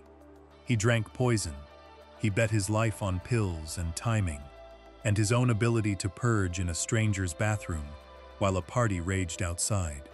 Reviewers and observers noted at the time how strangely un-Gus-like the whole gamble was. How many things could have gone wrong, how a man so famously cautious had taken a wild and personal risk far beyond his normal calculations. And that is exactly the revelation. Beneath the control, beneath the patience, beneath the perfect professional surface, there is still the grieving man from the pool. And that man wanted something that pure strategy could never give him. He did not merely want the cartel destroyed. He wanted to do it himself, at the same pool, looking the boss in the eyes as he died. He needed the poetry of it badly enough to risk his own life for it. The one time Gus lets emotion drive a decision is the one time he gambles everything, and it is the most human he ever allows himself to be. While all of this unfolds in Mexico, the show cuts back, again and again, to Walter White, and the contrast between the two men has never been starker or more deliberate. As Gus completes the defining work of his life, executing a plan 20 years in the making with breathtaking nerve, Walter is falling apart at home. He misses his own son's birthday. His son comes to find him and discovers him drunk and bloodied and ashamed, a broken man slumped in his house.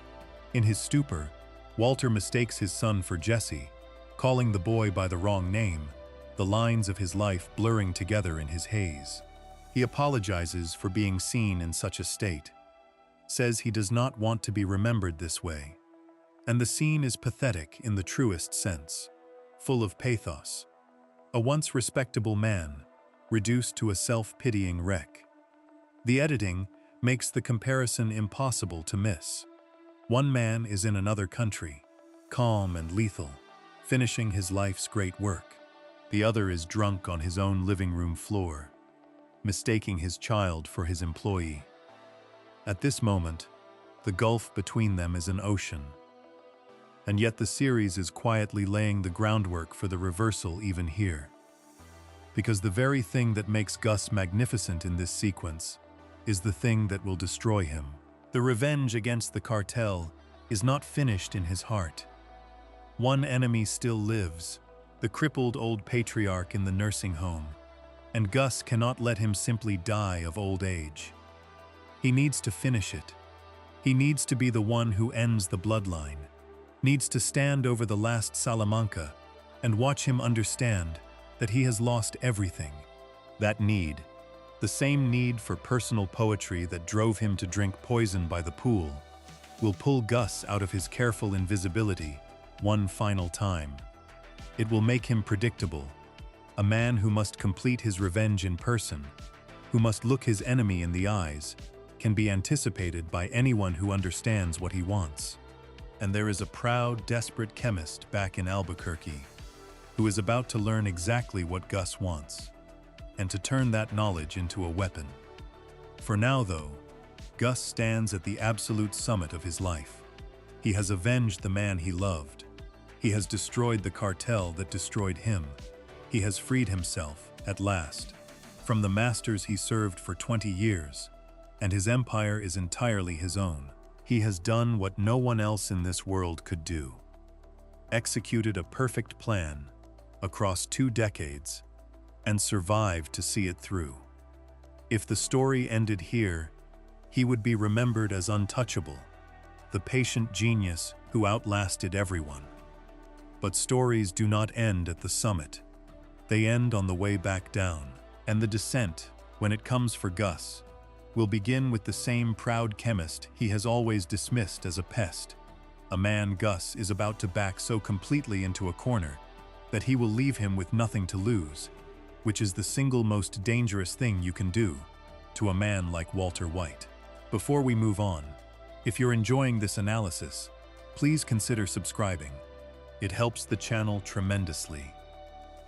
Gus stood at the peak of his life, his revenge complete, and his empire finally his own. But to finish it, he would have to step out of the shadows one last time. And first, he would corner Walter White so completely, threaten everything Walter loved so plainly, that the proud chemist would have nothing left to lose. Section 8. The hole in the floor. A hood is pulled over a man's head in the back of a vehicle, and the world goes dark, and he is driven out into the desert by people who may be taking him to his death. When the hood comes off, Walter White finds himself standing in the open emptiness of the New Mexico wasteland, facing the man he has spent so long fearing. Gus Fring has summoned him here, away from any camera and any witness, and Walter does not know whether he will be allowed to drive home.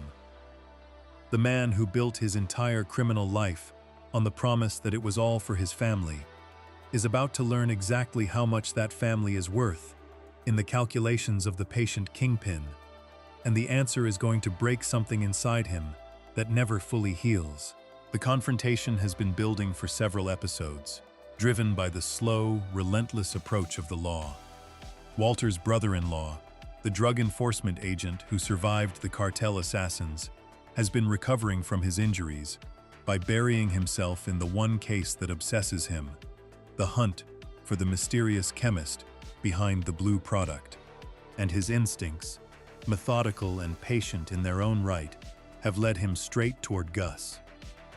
He pieces it together with the dogged logic of a good investigator, following a trail from a fingerprint to a fast food chain to the realization that the respectable restaurateur everyone admires might be the man he is looking for. Worse still, he asks Walter, who has been quietly feeding him misdirection, to drive him to the industrial laundry. And as they sit outside it, the agent remarks that it would make one excellent place to hide a laboratory. He is right, of course. The laboratory is directly beneath them.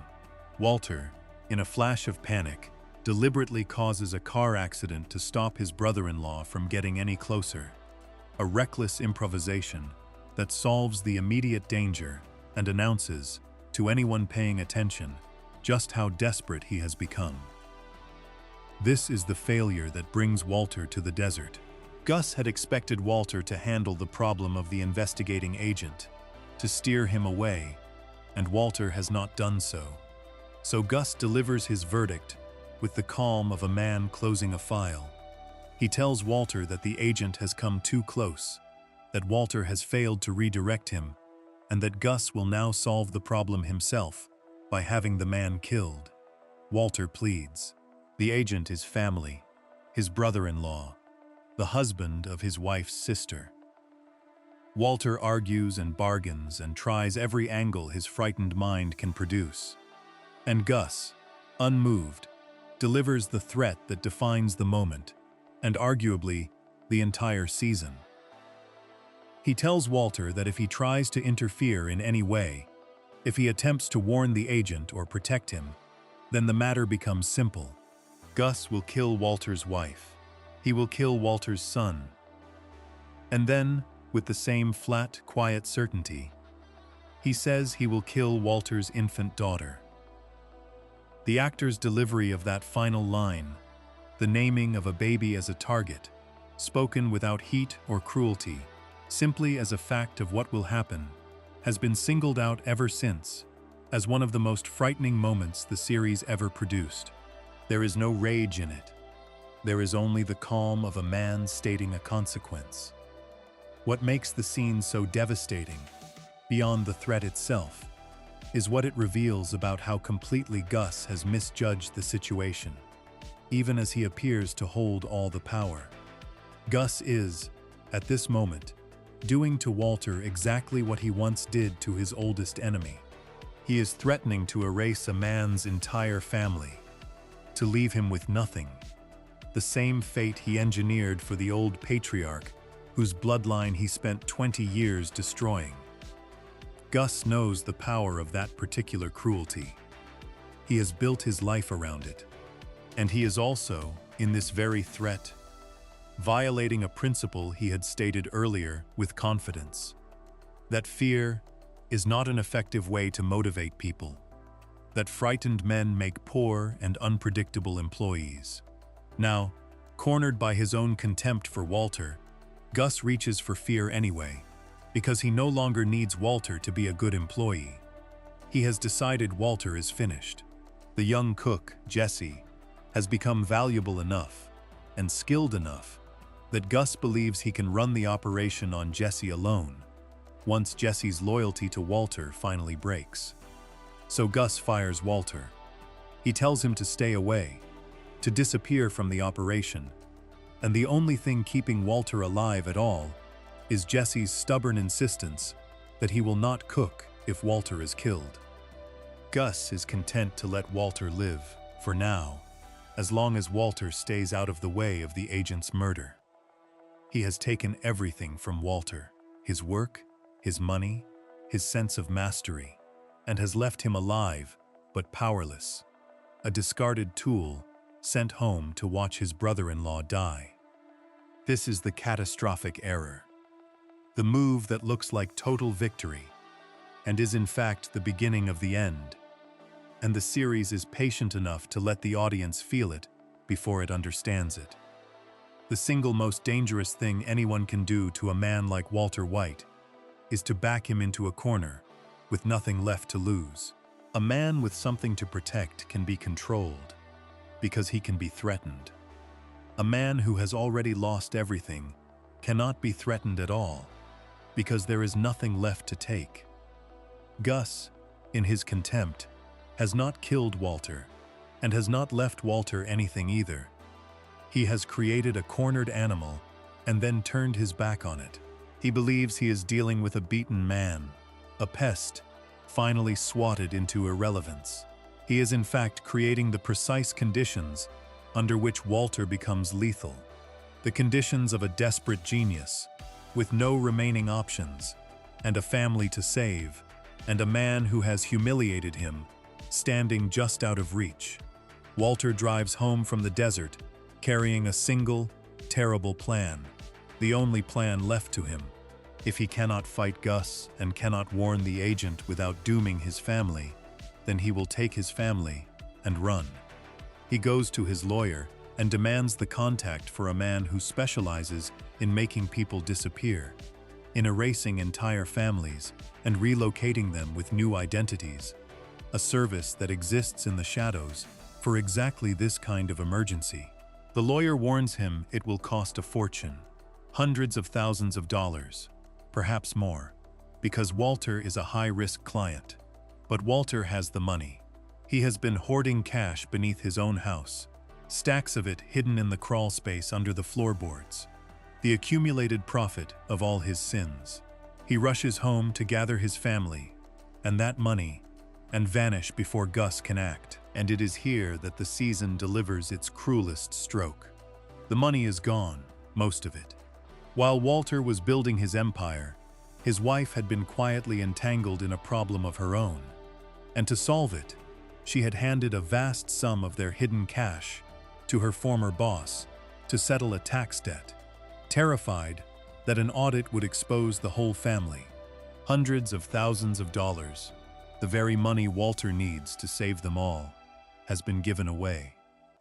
Walter descends into the crawl space to retrieve his fortune and finds far too little of it left. And in that low, dark, dirt-floored hole beneath his own home, with his family doomed and his escape impossible, and the man who humiliated him beyond his reach, Walter White comes apart completely. He begins to cry, and then, helplessly, the crying turns into laughter, a wild, hysterical, broken laughter, the laughter of a man so far past despair that the absurdity of his ruin is the only thing left to do with it. And then even the laughter dies, and he goes still, lying in the hole, staring up at nothing. The way the series films this final image is one of its great visual achievements, and its meaning has been discussed by viewers ever since. The camera rises slowly up through the small square opening in the floor of the crawl space, looking down at Walter lying motionless below, and the framing turns the opening into the shape of an open casket, with Walter laid out inside it. A shrill, rising tone climbs higher and higher as the camera pulls away, until the sound becomes almost unbearable, and then it cuts to black. Many who have studied the show read the shot exactly as it appears, as a death and a burial. The Walter White who climbed down into that crawl space, the chemistry teacher who could still tell himself he was a good man doing a hard thing for his family, does not climb back out. Something in him dies in that hole.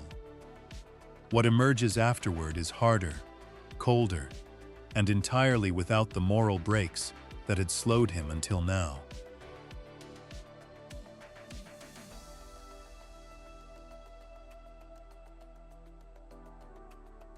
From this point forward, observers note, Walter becomes notably more ruthless, willing to cross any line, do anything to anyone, in order to survive and to win. The contrast with Gus once again runs underneath everything. Gus, faced with the destruction of the man he loved 20 years earlier, responded with patience, with control, with a plan refined over decades. Walter, faced with his own ruin, responds with hysterical laughter in a hole in the ground, and then with a sudden, total abandonment of every principle he had left. But here is the thing the comparison reveals, the thing that makes the coming reversal possible. Gus's patience is a strength in a stable world, a world where he holds the advantage and can afford to wait. Walter's desperation is a strength in exactly the kind of cornered, nothing-to-lose situation that Gus has just created. A patient man plans for the long game. A cornered man will do the one insane, unthinkable thing that no careful planner would ever expect, precisely because no careful planner would ever do it. Gus is about to be undone, not by superior strategy, but by the unpredictable creativity of a man with no options left. And he is about to be undone because he himself removed every one of those options. The decision that crystallizes in the aftermath of the crawl space is the decision to kill Gus Fring. There is no other way out. Walter cannot run, because the money is gone. He cannot warn the agent, because that dooms his family. He cannot wait, because Jesse's loyalty is the only thread keeping him alive, and that thread could snap at any moment. The only path that leads anywhere but death runs directly through Gus. The man must die, and Walter must be the one to do it. And he must accomplish this against an opponent who has spent the entire series being established as untouchable. A ghost who stays so far ahead of everyone that they die before they know he has moved. It should be impossible. Walter has tried to get close to Gus before, and failed every time. Gus does not use a phone when it matters. He does not take risks. He surrounds himself with security. He is the most careful man any of them has ever met. But Walter, lying in his grave-shaped hole, has one advantage that all of Gus's caution cannot protect against. And it is the advantage Gus himself handed him through 20 years of carrying a grief he could not let go. Gus has one thing he wants more than safety. One piece of unfinished business that will pull him out of his perfect invisibility. One old enemy he must destroy in person before he can rest. Walter is about to learn what that is. And in learning it, the cornered, ruined, laughing man in the crawl space is going to find the single thread that, when pulled, unravels the untouchable kingpin completely. The proud chemist who could never beat Gus in a fair contest is about to win the only way he ever could, by understanding the one desire that even the most controlled man in the world could not master. Before we move on, if you're enjoying this analysis, please consider subscribing. It helps the channel tremendously. Stripped of everything and left with nothing to lose, Walter emerged from that hole as something colder and more dangerous, with one path left open and the will to take it. To kill an untouchable man, he would have to find the one desire Gus could never control, and turn the Kingpin's own oldest enemy into the weapon that ended him. Section 9. The plant, the bell, and the tie. In a backyard, in an ordinary Albuquerque neighborhood, in a simple terracotta pot, a small plant grows. It has delicate green leaves and tiny white blossoms, shaped like bells, the kind of pretty, unremarkable thing a person might keep for decoration without a second thought. The plant is called Lily of the Valley, and it is beautiful, and its berries are poison.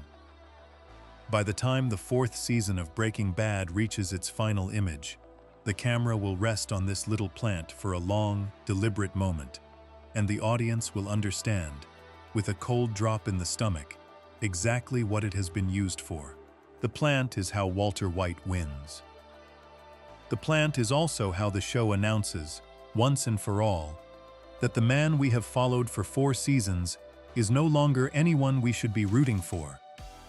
To kill an untouchable man, Walter first had to solve a problem closer to home, and the solution he chose is the darkest thing he ever does.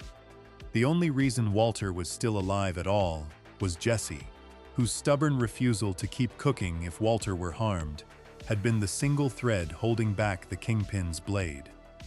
But Jesse had drifted away from Walter, drawn into Gus's orbit, treated by Gus with a respect and warmth that Walter never offered him.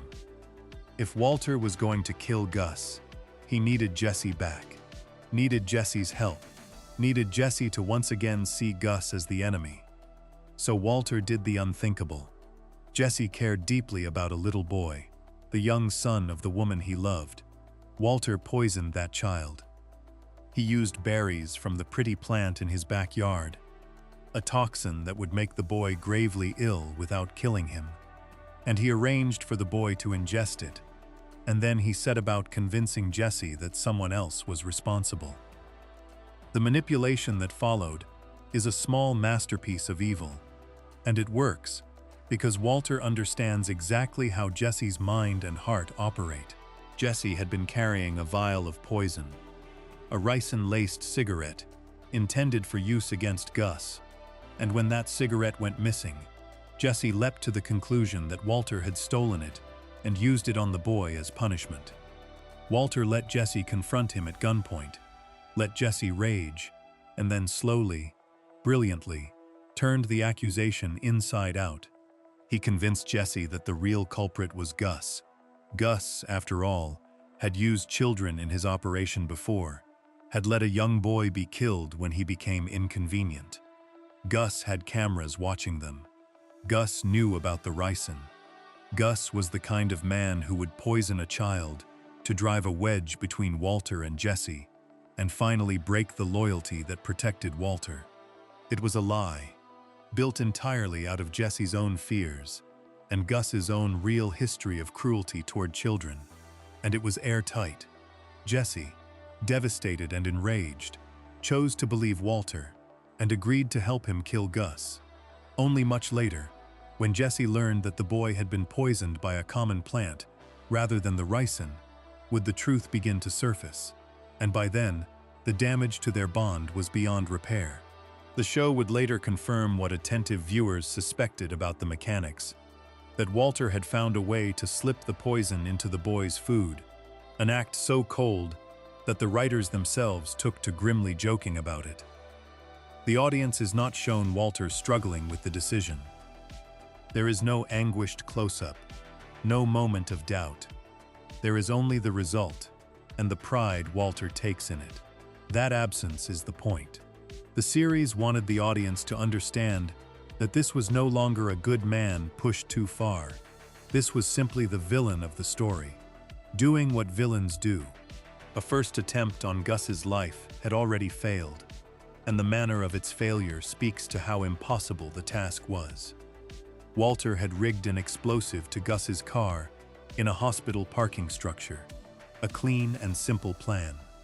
But Gus, walking toward his vehicle, felt something, some animal sense of wrongness, and he stopped, and he turned, and he walked away without ever getting in. There was no evidence, no warning he could have seen. Only the instinct of a man who had stayed alive for decades by trusting the prickle at the back of his neck. The bomb sat there, useless. Gus could not be caught by an ordinary trap, because ordinary traps depend on the target behaving normally, and Gus never behaved normally. He was too careful, too alert, too finely tuned to danger. To kill him, Walter would have to find a situation in which Gus's caution would be overridden by something stronger, a desire so deep that it would pull him past his own instincts. And Walter, thinking it through, realized there was exactly one such desire. The key was an old man in a nursing home, the crippled patriarch of the cartel, the last surviving member of the family Gus had spent 20 years destroying, the very man who had pulled the trigger on the person Gus loved at the edge of that pool, sat helpless in a care facility, unable to walk or speak, communicating only by ringing a small bell, and Gus could not leave him alone. Gus visited him, repeatedly, to torment him, to describe in loving detail how he had wiped out the old man's entire family, to demand that the old man look at him and acknowledge his defeat. This was the unfinished business, the one piece of revenge that pure strategy could not satisfy, the personal poetry that the controlled man could not give up. Walter learned of these visits, and in them he saw the opening. Gus needed to kill this old man himself, in person, needed to look him in the eye as he died. That need was the crack in the armor. So Walter engineered a situation that would draw Gus to the nursing home for a final visit. He formed an unlikely alliance with the old patriarch himself, a man who hated Walter but hated Gus far more. The old man was made to appear as though he intended to inform on Gus to the Drug Enforcement Agency, an unforgivable act of cowardice in Gus's eyes, the betrayal of a rat. When the old man was brought to the agency, he did not inform on anyone. Instead, with the help of a letterboard, he spelled out crude insults at the agents and was sent back to his home, his only goal accomplished, which was to make Gus believe he was a threat that had to be eliminated immediately and personally. The trap was set. Gus, certain that the old man was about to talk, came to the nursing home to kill him with his own hands. The series stages Gus's approach to the nursing home, with a quiet, melancholy song playing over it. A piece of music whose very title signals a farewell, telling the audience that someone is going to die. Gus has changed his clothes for the occasion, and observers of the show have noted that the only other time Gus changed his clothing before an act was the day he killed his loyal enforcer with the box cutter, a costume worn for the ritual of death. His man checks the room for listening devices and finds none, never thinking to check the wheelchair the old man sits in, never imagining that a real informant would be left unguarded, never suspecting the simple bomb taped beneath the seat. Gus enters and begins his final taunt. He berates the old man for his supposed cowardice, calls him a crippled rat, prepares a lethal injection, and gives the old man one last chance to look at him. And the old man, who has refused to meet Gus's eyes for years, finally raises his head and looks directly into them, his gaze shifting from sorrow into pure, blazing hatred. Gus, for a split second, registers that something is wrong. The old man begins ringing his bell, furiously, again and again, and the bell is wired to the bomb. The explosion tears the room apart. The old man and Gus's enforcer are killed instantly, the blast so total that almost nothing of them remains. And then comes the image that became one of the most famous in the history of television. Gus walks out of the ruined room, into the hallway, seemingly untouched, alive, impossible. For a few seconds, the audience believes, against all sense, that he has survived even this, that he is truly unkillable. He pauses. He reaches up and adjusts his tie, a small gesture of grooming, of restoring order, the reflex of a man who has spent his entire life obsessed with appearance and control. And then the camera moves around him, and the other side of his face is gone, blown away by the blast, and Gustavo Fring collapses to the floor and dies. The effect was achieved through months of work, a combination of intricate practical makeup and digital imagery, with help from the special effects team behind a sister network drama about The Walking Dead, and the deliberate impossibility of it, the way Gus walks and stands and grooms himself with half his head destroyed, was a conscious artistic choice. Realistically, the man should have died instantly. The show chose instead to give him this final, unreal moment, because that final act of straightening his tie is the truest thing the character ever does. With his body destroyed and his mind already gone, the last impulse left in Gustavo Fring is to make himself neat, to restore order, to die looking the way he wanted to look. Control to the very end, even past the end. The poetry of his death is exquisite and cruel, and it ties his whole story together. Gus had survived the murder of the man he loved 20 years earlier. He had waited 2 decades and destroyed the entire cartel that wronged him. But the final piece of his revenge, the personal killing of the last Salamanca, the man who actually pulled the trigger on Max, was the one thing he never got to complete on his own terms. Instead, that very man, the object of his deepest hatred, took Gus with him, ringing a bell and staring him down with 2 decades of stored fury, dying defiant in order to deny Gus his triumph. The man who killed Gus's love killed Gus too. The circle that Gus had been so desperate to close He never got to close himself. And the thing that delivered him to that bomb was the very same thing that made his attack on the cartel so magnificent: the need for personal, poetic, eye-to-eye revenge. The quality that made Gus great is the quality that got him killed. His pride and his grief, the two forces that drove his entire patient empire, were the lever Walter used to topple him. And here is the bitter heart of it. The thing that makes the victory so hollow. Walter and Gus never actually face each other in the episode that decides their war. The man who orchestrated the kill is not even in the room. Walter wins from a distance, by manipulation, by exploiting an old hatred between two other men, by poisoning a child to secure an ally. He does not outthink Gus in open combat. He wins because Gus underestimated him, dismissed him as a harmless pest, and never imagined that the discarded employee could reach him. When Walter calls his wife afterward, and she asks him what has happened, he gives a two-word answer. He tells her that he won, and in those two words is everything wrong with him. Gus, completing his revenge, declared that his enemy was dead with a kind of grim, earned finality.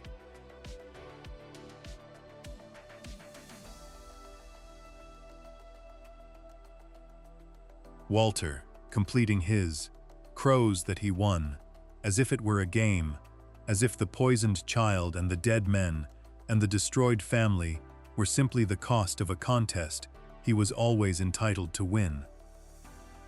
The series ends the season by lingering on that little potted plant, the lily of the valley, so that no viewer can mistake what kind of man just triumphed. Walter did not beat Gus by becoming a better man. He beat him by becoming a worse one than Gus ever was. What lingers, after the explosion and the tie and the plant, is the strange feeling of having watched a great man brought down by a lesser one, and of not being entirely sure that the word great does not apply to the wrong character. Gus Fring dies a kind of tragic figure, undone by the grief and pride that also made him magnificent, denied the final revenge he had earned through 20 years of suffering. Walter White survives, victorious, and somehow smaller for it. A man who poisoned a 6-year-old and called it winning. The two of them have now run their full course against each other. The patient man built from grief, and the proud man built from resentment. And the story has shown us, in painstaking detail, exactly how each one thinks, fights, loves, and falls. Which leaves the only question that remains. The question this entire video was built to answer. And it is not a question of who was more powerful or who came out on top. It is a question of craft. Of these two unforgettable men, the chicken man and the chemistry teacher, which one did the writers actually build better? Before we move on, if you're enjoying this analysis, please consider subscribing. It helps the channel tremendously. The patient kingpin was dead, undone by the very grief and pride that made him great, and the proud chemist had won by becoming something even darker. Both men had now run their full course. All that remains is the verdict.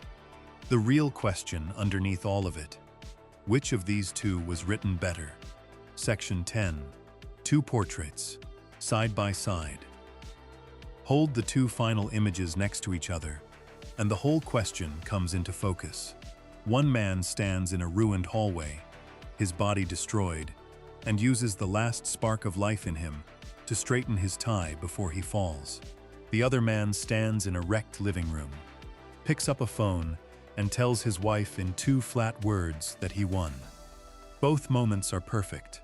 Both tell you everything about the man at their center. And the fact that they are equally perfect, equally revealing, equally unforgettable, is exactly why the question of which character was written better is so genuinely hard to answer. These are two of the finest pieces of character writing in the history of the medium, built by the same room of writers, in the same show, to stand against each other. Choosing between them is like being asked which half of a mirror is better made. Begin with the case for Gustavo Fring, because in some ways, it is the easier case to make. Gus is a triumph of economy and control. He was created almost by accident, conjured to fill a hole when an actor left, designed in a single inspired stroke, as the opposite of the screaming lunatic he replaced. From that practical beginning, the writers built a character who never once strikes a false note. Every choice is disciplined. The blank where his past should be is not a gap, but a feature, a deliberate fog that makes him more frightening because he cannot be fully known. His calm is never broken, except in the precise moments when breaking it means something. The spray of blood across his face at the pool, the flicker of confusion before the bomb. He is a character defined by restraint, and the writing matches that restraint completely. There is no wasted scene, no indulgent monologue, no moment where Gus explains himself more than he needs to. He is the most efficient piece of writing in the entire series, a portrait drawn with the fewest possible strokes, each one exactly placed. The performance that completed him was its own act of discipline, and it is impossible to separate the writing from what the actor brought to it. The man who played Gus came from years on the stage, and he reached for the influence of playwrights who understood that the most frightening thing in a room is often the silence. He found the character's rhythm by whispering the lines until the voice arrived. He practiced stillness and breath, meditation and quiet, so that Gus would never fidget, never fill an awkward pause with a nervous gesture, never give away the smallest thing. He understood that human beings are deeply uncomfortable with silence, that we rush to fill it, and he decided that Gus would simply sit inside it and let everyone else squirm. He cared so much about the integrity of the character that, early on, he turned down an offer of a handful of episodes and insisted on more, because he wanted Gus to be essential rather than decorative. The result was a villain so complete that the writing and the acting became a single thing, a man whose menace lives entirely in what he withholds. The clearest proof of how well Gus was written is what happened after he died, a character that good could not stay dead. Years later, the same creative team built an entire prequel series in part to bring him back, and in that series, Gus appeared in even more episodes than he had in the show that created him. His backstory expanded, his grief deepened, the fountain dedicated to his lost love revealed, the long years of his patient scheming filled in. Few supporting characters in television history have ever earned that kind of resurrection. The writers looked at the villain they had created almost by chance and decided he was rich enough to carry a second show. That is a verdict of its own, delivered by the people who knew the material best. And yet the expansion of Gus in that later series is also where a small crack appears in his case, a point worth weighing honestly. Part of what made Gus so powerful in the original show was the mystery, the things left unsaid, the past that could not be found. There is an argument, made by thoughtful viewers, that filling in those blanks, however beautifully, slightly diminished the character, that a man who terrified us because he was unknowable becomes a little less terrifying once we know him. The fog was a feature, and the prequel, for all its quality, burned some of the fog away. Gus needed a second show to be fully drawn, and the question of whether a character is better for being complete or better for being mysterious does not have an easy answer. The very thing that proves how good he was, the fact that he earned a prequel, also slightly complicates the claim that he was perfect as originally written. Now turn to the case for Walter White, which is a different kind of case entirely, because Walter is a different kind of achievement. If Gus is a triumph of economy, Walter is a triumph of ambition. The entire show is built around a single, audacious bet. The bet that the writers could take a sympathetic, ordinary, decent man and transform him step by believable step, across more than 60 episodes, into a monster, without the audience ever being able to point to the exact moment the change became irreversible.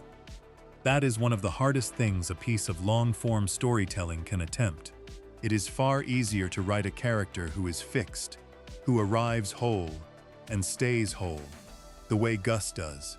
It is enormously harder to write a character who is in constant motion, who must remain recognizable as the same person, even as everything about him inverts, who must carry the audience with him into the dark so gradually that we are complicit before we realize it. The creators described their goal as turning a gentle schoolteacher into a snarling gangster, and the staggering thing is that they actually did it, and made every increment feel earned. Walter is also the more morally complex creation, and the more uncomfortable one. Gus is, in the end, a magnificent villain, and we can admire him from a safe distance, because his darkness came from a wound the world inflicted on him. We can tell ourselves we are not like Gus. Walter denies us that comfort. His corruption grows from the most ordinary soil imaginable, from wounded pride, from the feeling of being underappreciated, from a bitterness that almost everyone has tasted in some smaller form. He lies to himself with the same lies people tell themselves every day, that his worst choices are really acts of love, that he is doing it all for his family. The writing forces the audience to live inside that self-deception, to want to believe it even as the evidence piles up, until the moment near the very end, when Walter finally admits the truth, that he did it for himself, that he liked it, that it made him feel alive. That confession lands so hard, precisely because the writers spent years building the lie that it shatters. Walter is a mirror held up to the audience, and what it reflects is not flattering. That is a more dangerous and more ambitious thing to write than even the finest villain. The performance that carried Walter matched the scale of the writing. The actor who played him had to be believable as a meek, defeated teacher in one scene and a cold, terrifying kingpin in the next, sometimes within the same episode, sometimes within the same conversation. He had to make the transformation feel continuous, to let the audience see the monster growing inside the man without ever losing the man entirely. He won the industry's highest acting honor for a lead in a drama multiple times for the role, 4 times across the show's run, a recognition of just how difficult and how complete the work was. Where the actor who played Gus built a masterpiece of stillness, the actor who played Walter built a masterpiece of range, and the contrast between the two performances mirrors the contrast between the two characters, the finished portrait and the one in endless motion. There is a structural argument, too, woven through everything, and it tilts toward Walter without diminishing Gus. The relationship between the two men is deliberately, brilliantly, lopsided. Walter spends the show obsessed with Gus, measuring himself against him, fearing and resenting, and studying him. Gus barely thinks about Walter at all, regarding him as a useful pest, never as a true rival, right up until the bomb. That asymmetry is sophisticated writing, because it resists the lazy convention of two enemies locked in mutual fixation. It also tells us something important about the architecture of the show. Gus exists, in the end, to be a test for Walter. He is the obstacle, the model, the dark reflection, the measure of how far Walter will go. The show is Walter's story. Gus, for all his greatness, is a supporting character in it, the finest supporting character imaginable, but a supporting character nonetheless. And there is a sense in which the protagonist of a story, the one who carries its central thesis, the one whose journey is the whole point, is being asked to do more by the writing than even the most perfect antagonist. So weigh the two portraits honestly. Gus is the more flawless object, the one without a single wasted moment, the one the writers never fumbled, a character so good he was born from an accident and earned a second life in a second show. Walter is the more ambitious feat, the more daring and dangerous piece of writing, a complete human transformation sustained across years, a character who implicates the audience in his own corruption in a way no villain ever could. If the question is which character is more perfectly executed within his role, the honest answer leans toward Gus, who never falters. If the question is which character represents the harder and greater writing achievement, the more important and more haunting creation, the answer leans toward Walter, because the entire show is the act of writing his change, and that change is one of the most ambitious things television has ever attempted. If a single answer must be given, then it rests on what the two characters were each built to do. Gus was built to be a wall, immovable and perfect, the thing Walter would break himself against. The writers needed him to be flawless, and they made him flawless, and his perfection is the perfection of a beautifully designed instrument. Walter was built to be a journey, the long, terrible road from decency to ruin, and the writers needed him to be flawed, changing, contradictory, alive, and they made him all of those things.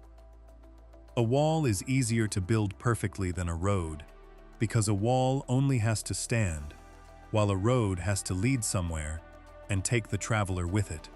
By that measure, the harder and the higher achievement is Walter White, the man whose every step the writers had to earn, the protagonist whose transformation is the reason the show exists at all. Gus is the more perfect creation. Walter is the greater one. But the deepest truth, the one that should send anyone weighing this question off into easy sleep, is that the choice may be a false one, because neither man is fully himself without the other. Gus was created to be Walter's opposite, drawn as the negative image of everything Walter was, the controlled to his chaotic, the patient to his impulsive, the man who erased his ego to the man who fed it. And Walter, in turn, only becomes fully visible when measured against Gus, only reveals the full shape of his pride and his need when set beside a man who wanted the same throne and reached it by the opposite road. They define each other. The grief that built one and the resentment that built the other are two answers to the same question of what a wounded man does with his pain, and the show is richer for holding both answers in the same frame. To ask which was written better is, in the end, to ask which half of a single great idea was the better half, and the honest reply is that the idea needed both, the chicken man and the chemistry teacher, the wall and the road, the finished portrait and the one in motion. Two men built from opposite clay, each one making the other unforgettable, each one a reason the other will be remembered long after most television has been forgotten. If you enjoyed this video, make sure to subscribe, and I'll see you in the next video.